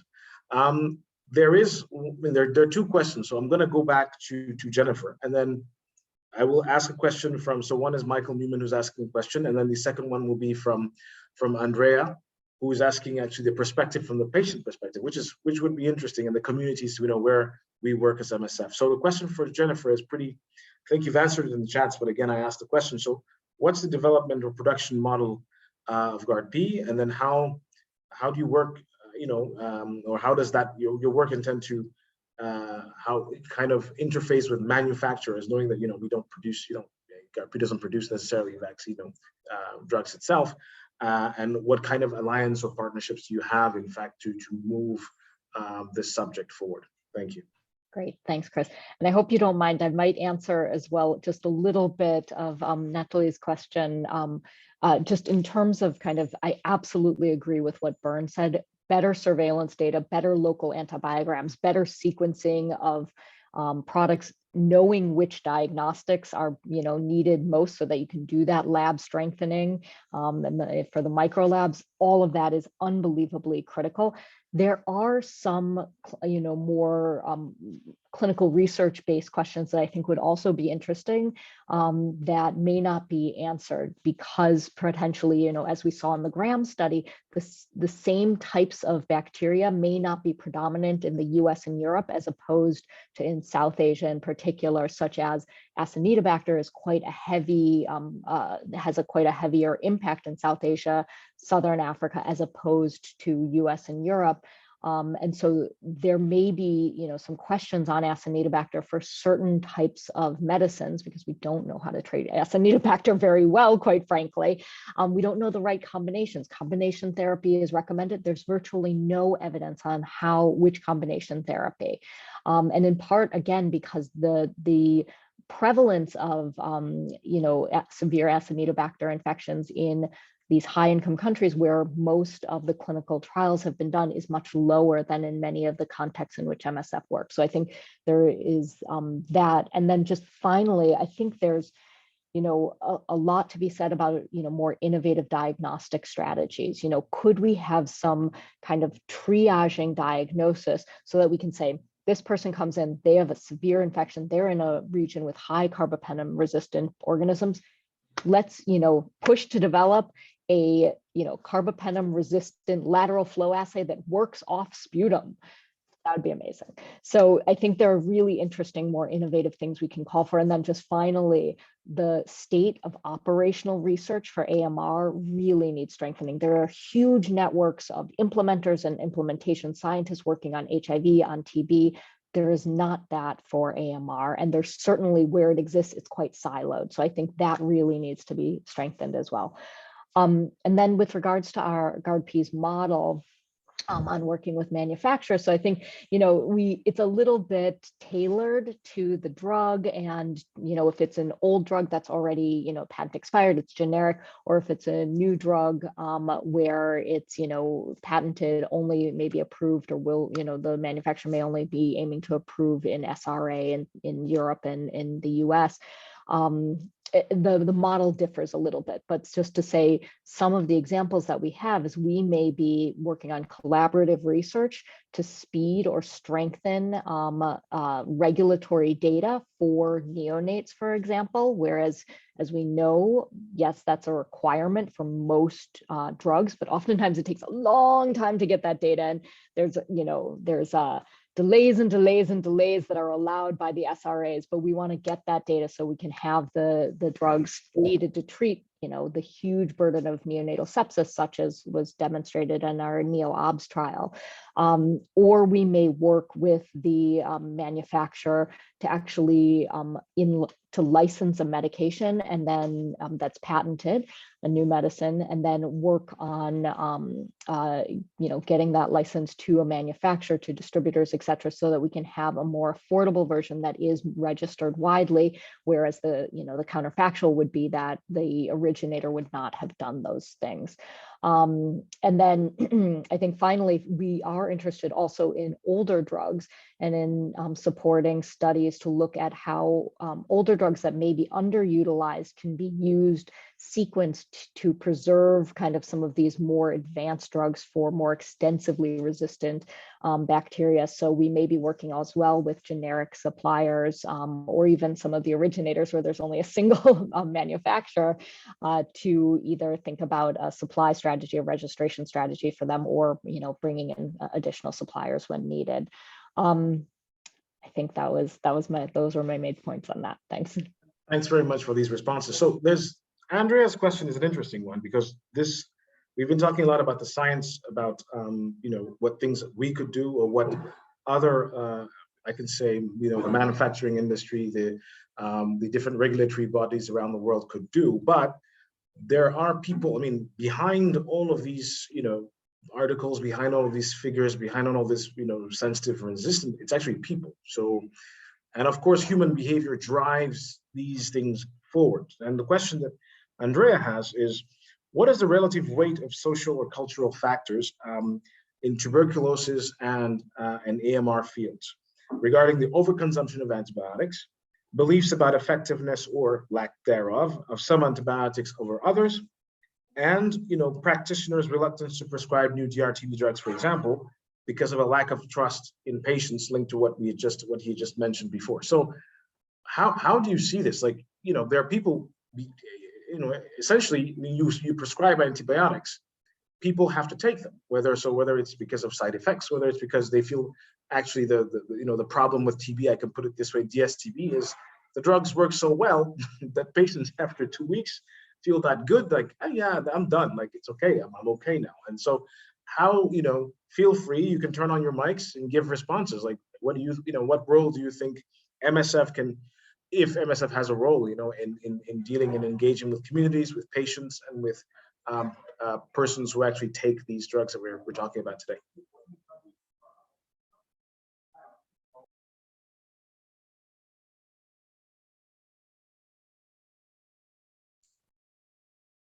Well, maybe the others thinking of coming into this aspect. This is obviously where we've been looking at, and in TB we've made a lot of progress looking at really a person-centered approach, talking to patients, discussing with them, looking in the communities and so on how they can be supported through this. So I think that there's definitely a reflection on that. It's not just the drugs, but it's also an important aspect. See that it's actually not the patients or the communities' fault or problem. It's a reality of how do we support them through this process. So we've done, I think in TB, we've done quite a lot of that. In generally antibiotics, I think we know that, including the way in the West, that you get a lot of prescriptions that are not appropriate, because if somebody has a fever and a cough, they go to a GP, they would want to see something out of it. So I think it's about, yes, there's an aspect there that is to work with patients, with communities, with clinicians on how to do that. But before I hand over, I mean, I think we talk about this, but maybe it's not as obvious.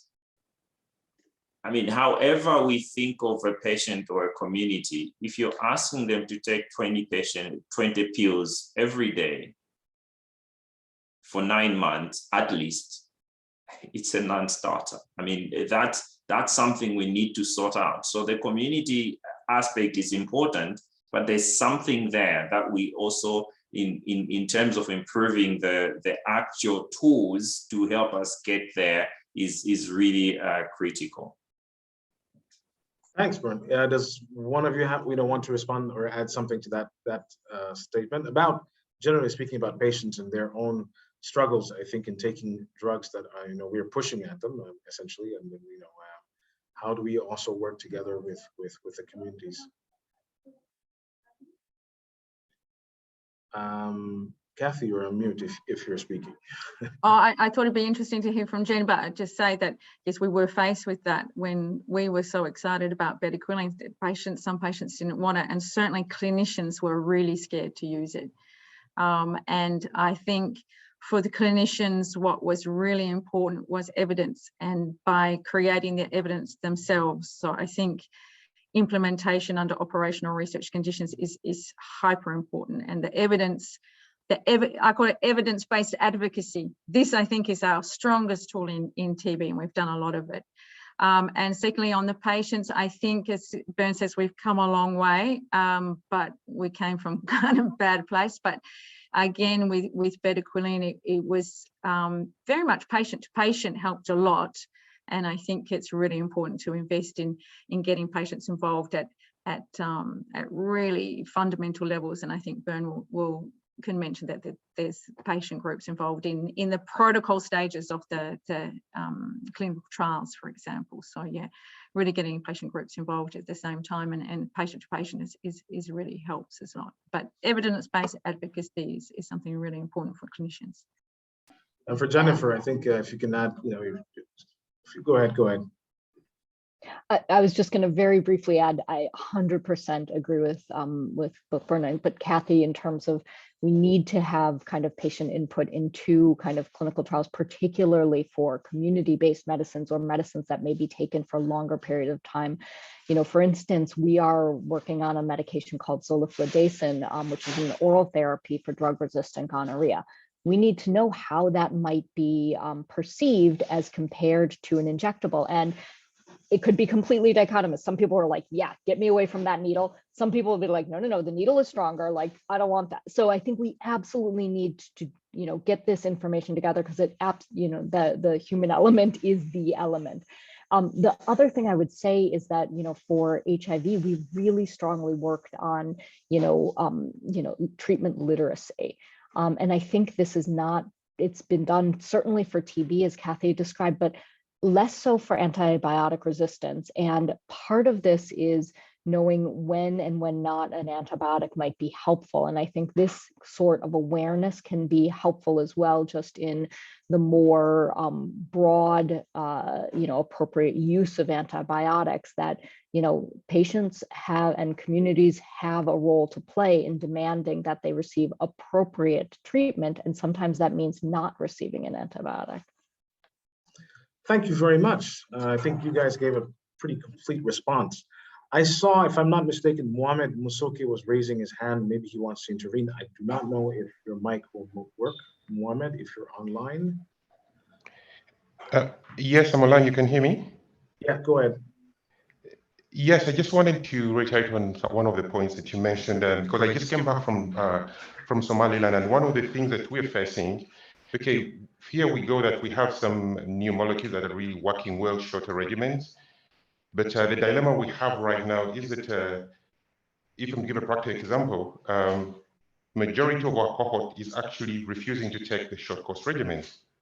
And it's one of those things where you say, okay, here we are, it's really proven to work, it's much shorter, but people are choosing to take a regimen of 2 years compared to one that is less than 1 year, someone will be off the medication. And anecdotally talking to a bit of the patients and what they feel and the family, it's like, you know, we assume that people would actually want this regimen. We actually not involve them from the start. And there we are, because even the clinicians who are prescribing it really do not have the right information to give them. So for me, really including them right at the start, and as MSF, whenever I would suggest that when these new molecules come in, we work in unique context, in that right from the start, we putting more into operational research, with consolidation operational research, patient feedback in our specific context. Because yes, theoretically speaking, these molecules work being much shorter. So, and you expect anyone would choose a shorter regimen compared to a long one, but this is not what we're seeing. And I think we saw, at least on our side, that maybe this was a ball dropped right from the start. And for me, it's something that I think we could put into consideration whenever these potentially new molecules come in, and not necessarily assume that it's going to be a game changer in our context. Thank you. Thanks a lot, Mohamed. I see that Kathy's raised her hand. Before I give you the mic, I know that Felix has asked a question online. By the way, reminder, we've been speaking in English, but there is actually dual translation, which means you can intervene in French or in English. So please, it's not only for English speakers. Please, you should participate. So Felix, if you can turn on your mic, I think you can ask your question yourself if you're connected. Thanks.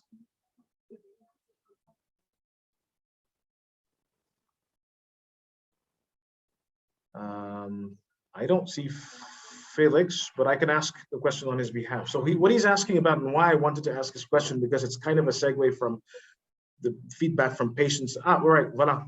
Felix? Bonjour. Non, hello. Je posais la question de savoir. I was just asking the following. I was just wondering whether there is a policy, a strong-willed policy to work with the ministries rather than just sharing our study outcomes, or just basically inform the MOH in the countries where we work. Because if we don't do so for whenever we want to use a new drug, if we don't work with the ministry, then it's very likely that there's going to be some reluctance. So this is why, hence my question, is there a real strong will to work with them and not just share the outcome of our research? Because we all know that the molecule is new and ineffective until there's some resistance. That hasn't been brought up, and it is fundamental. And that goes back again to the investment. I mean, you've got to invest in relationships, in a relationship of trust. Doing any of these things with patients, with clinicians, and with Ministry of Health is about trust, and that takes time to build up. And it takes technical know-how, but it also takes political know-how in terms of we have to involve them from day one. There's no good coming with a protocol saying, hey, we're going to do this research, or hey, we're going to introduce this. And that's such a good point that you made that we haven't brought up. And everything that's been successful, I would say, Bern would back me up there, they didn't do their clinic, we didn't do our clinical trials in places we'd never set foot. It had happened after 20 years of working with them on DRTB, and that's a really important point. But what I was going to say was, yeah, that sometimes we try to impose as well. We think, oh, you know, shorter is better and less side effects is better and no injectables is better. But if you think, say you think about being diagnosed with cancer, people expect to have a long treatment that gives them lots of side effects. And if you said to them, oh, I'll give you a week's treatment with no side effects and it's oral, they'd say, you know, I don't want to take chances to get my cancer back. And that's a little bit also the risk benefits that people weigh up. So lots of things, and really important to respect people's decisions if they decide that they don't want it still to, you know, and this was a very important part of the trials to say, okay, if you don't want to be in the trial, you're still going to get these drugs. If you want them, you can have them, but you don't need to be in the trial, for example. So that was really important. Thanks, that's all. That's a really good point. I think, Bern, go ahead. Can I just add on there, because a direct experience that we've seen in the TB practical trial was exactly around that, where patients, we have a sub-study on patient-reported outcomes and how they felt and so on. They all felt much better, but the clear message was also, no, but I would want to keep coming. You know, it's shorter 6 months, but can I get a follow-up for the remainder, not just drop, stop here? So I think there is that aspect of understanding, and I think we should not consider that all patients are the same. Of course, that's where because some would absolutely want to get their 6 months and disappear. Others would want to be around, and so maybe the conversation around whether they're preferring shorter regimens or longer regimens could be that it's not necessarily about the treatment, it's about the care. They know that if they finish treatment, they might not actually get that care anymore, and therefore there's those aspects. So again, this person-centeredness, patient-centeredness is quite critical in actually delivering new innovations. Thank you very much, all of you. I see that Léon has raised his hand. So can you please ask your question directly, Léon? Ok. Merci à tous les trois. Je vais le faire en français. No, thank you very much. I'll ask my question in French. Thank you very much to the three of you. I've got two questions.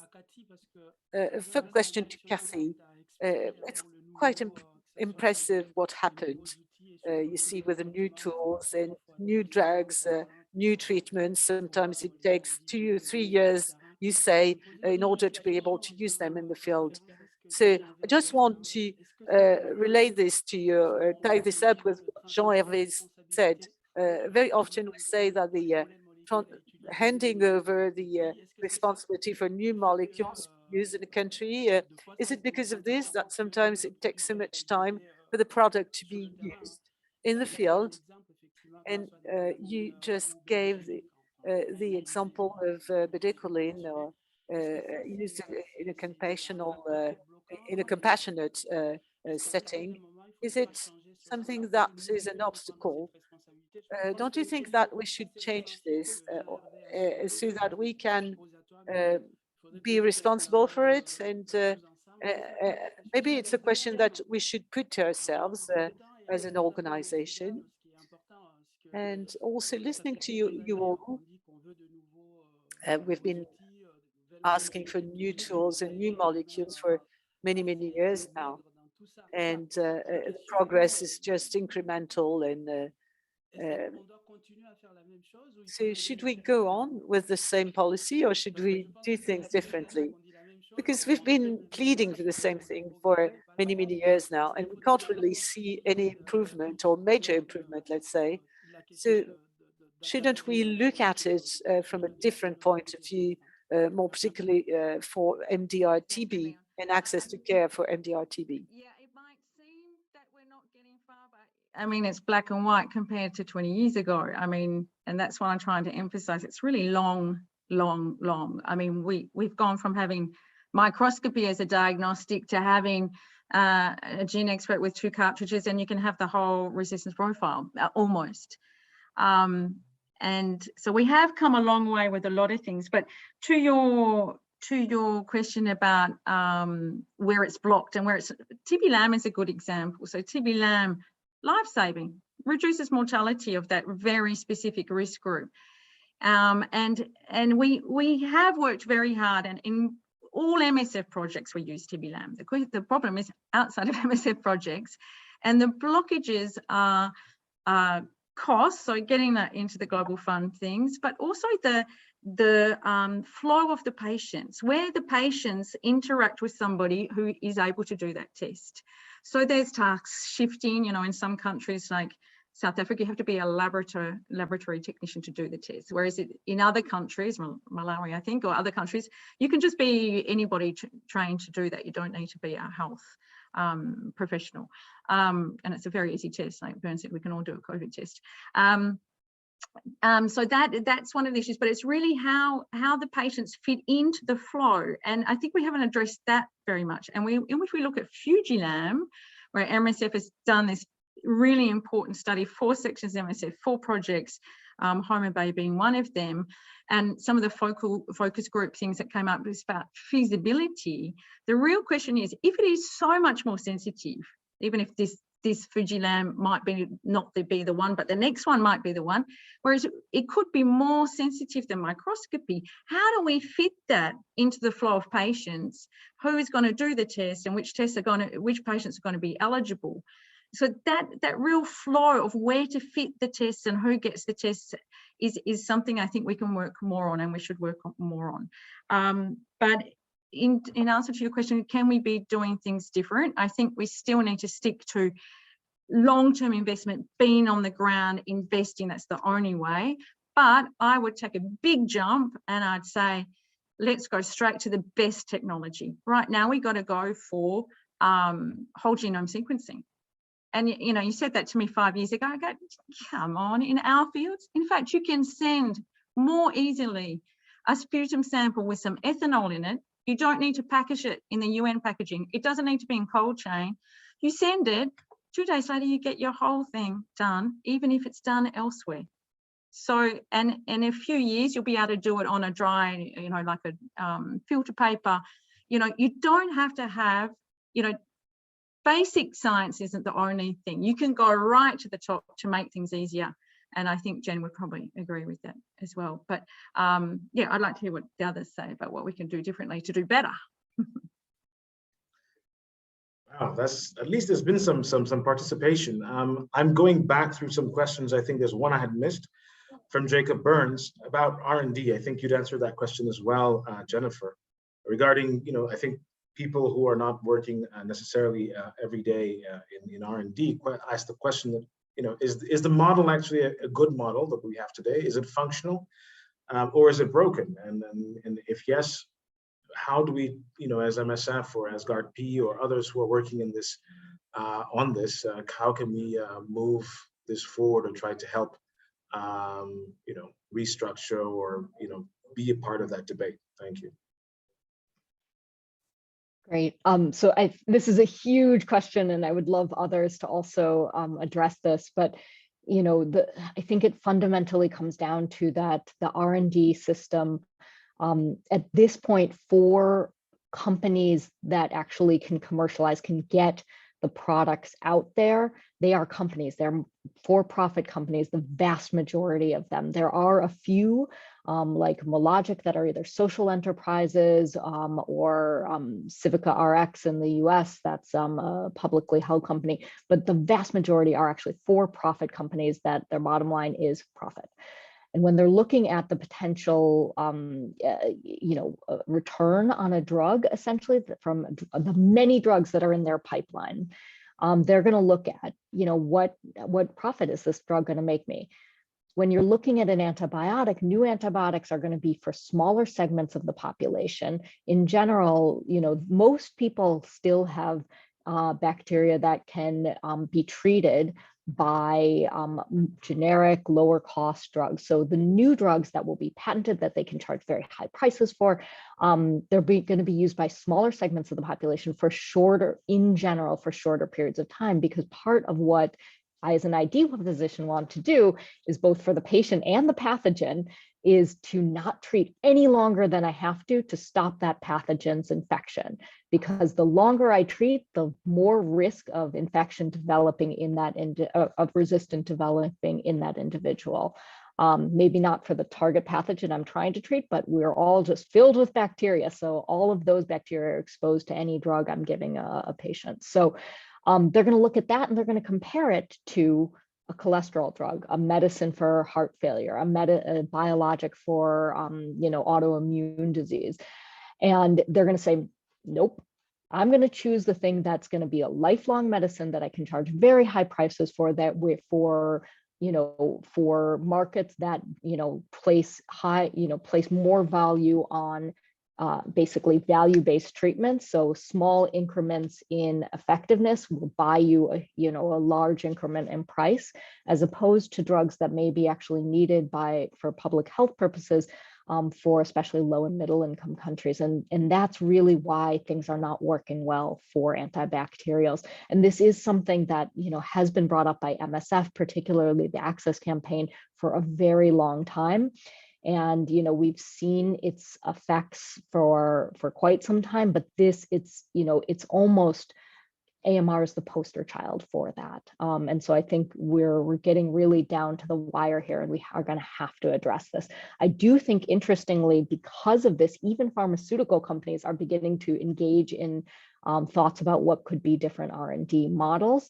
And again, more and more, there have been moves towards, could we have publicly owned companies? Could we engage in things like different ways of payments, so that we can keep, those companies who do commercialize in the market, such as subscription-based payments that are, break the link between price and volume of the product that's actually procured. So I think there's lots of interesting questions around AMR, and we need MSF's brains on them. Thank you very much. I think we have 3 minutes left. I mean, we had 90 minutes, and I guess the 90 minutes is almost over. Thank you very much for all those who sent in questions and those who participated. I'm going to ask each panelist, you have 60 seconds. What message or what line would you like people to take home with, knowing that we've discussed a whole lot of subjects over these last 90 minutes? So I start with Bern. 60 seconds. Okay, let's see. I'll go back to what I said at the beginning. Outrage, urgency. We need to be outraged that, great, now we have 6 months treatment for drug-resistant TB. But hey, that's just on paper. Our patients today, tomorrow, next week, it might be 5 years if we're not feeling that this is urgent. And then we also still need to be outraged that, great, it's 6 months, but is that really 6 months is a good duration to treat anything? I would say, let's keep going, push for it, dream big for our patients. Thank you, I'll Bern. stop there. Kathy. Okay, great, Bern. I fully agree with that. So I would add to that, it's a marathon, not a sprint. It's really a long-term investment, getting in there on the field, really identifying what is needed, what is missing, passing that up the chain. Investing operations have been great in investing in TB, and that is the key to doing this evidence-based advocacy. And it really takes a team. It really doesn't take a person, an expert. It's not an expert on pharmacy who changes things. It's a team. It's a team that bounces off each other. And we're lucky in TB. We've had the investment. We've had the CARM, we've had Epicent, and operations and medical department all working together. And we are seen as a global actor. And that is where you really make things happen, when you connect with the others, when the others connect with you, because you're all heading in the same direction. Thank you very much. And lastly, but not the least, Jennifer, please go ahead. Great, thanks. So just to say thanks for inviting me to this really interesting discussion. It's been very nice to get back to hear MSF discussions. But just to say, I absolutely agree with Bern. Outrage, urgency. Yes, that is what we need. AMR is growing. The burden is shocking. It is much higher than we thought. For anyone who hasn't read it, please read that Lancet article. It blew my mind. And I'm an infectious disease doctor. I think about this stuff all the time, and it blew my mind. This is not going to stop. The more AMR grows in burden, the less almost any other intervention we can make, surgery, C-sections, maternal child health, they are all going to be obliterated if we cannot treat the infections that necessarily come with many other medical interventions. So this is existential for us. And then I also agree with Kathy, and what's needed to kind of further, appropriate use, conserving antibiotics, using them appropriately, getting new antibiotics, is this team multidisciplinary approach. We need communications, we need operations, we need operational research, we need epicenter, we need the access campaign, we need the advocacy and units to come together to address this in the kind of end-to-end way, which is the only way we're going to actually do everything that's needed for AMR, and not just try and like drop a new drug in. It needs the soup to nuts approach. Thanks. Thank you very much for the panelists. Thank you for your time. What I would take away from this, it came again back to the patient. We mentioned this patient-centered approach. Do not forget to include your patients in whatever kind of innovation, whatever kind of changes of treatments, whatever kind of change of duration, because in fact, they're the ones who take the treatment. So I guess that they might actually have something really productive to say that will help all of us going on. So thank you very much for having me as well. And I hand you guys back to Natalie. Thanks, everyone. That's a really interesting panel. And we're 2 minutes over time, which is not bad considering we started a little bit late. So thanks, everybody, for attending this morning. Just to remind you all that it's a long, long morning, and we're going to have another long morning tomorrow. But we have 2 very interesting panels again tomorrow and discussions tomorrow. One will be on oncology, and one will be on malnutrition and malaria. And so some of the things we've already started discussing today will come up in that panel tomorrow. So connect bright and early tomorrow again on Zoom. And thank you so much for attending, and have a good rest of your day. Okay, bye. Thanks, everybody. Have a nice day. Bye. Thanks all. Thanks, guys. Bye. Thanks, Jen. Thanks, Ben. Thanks for being Thanks, around with Kathy, us. for- Bye. Thank See you. you. See you tomorrow.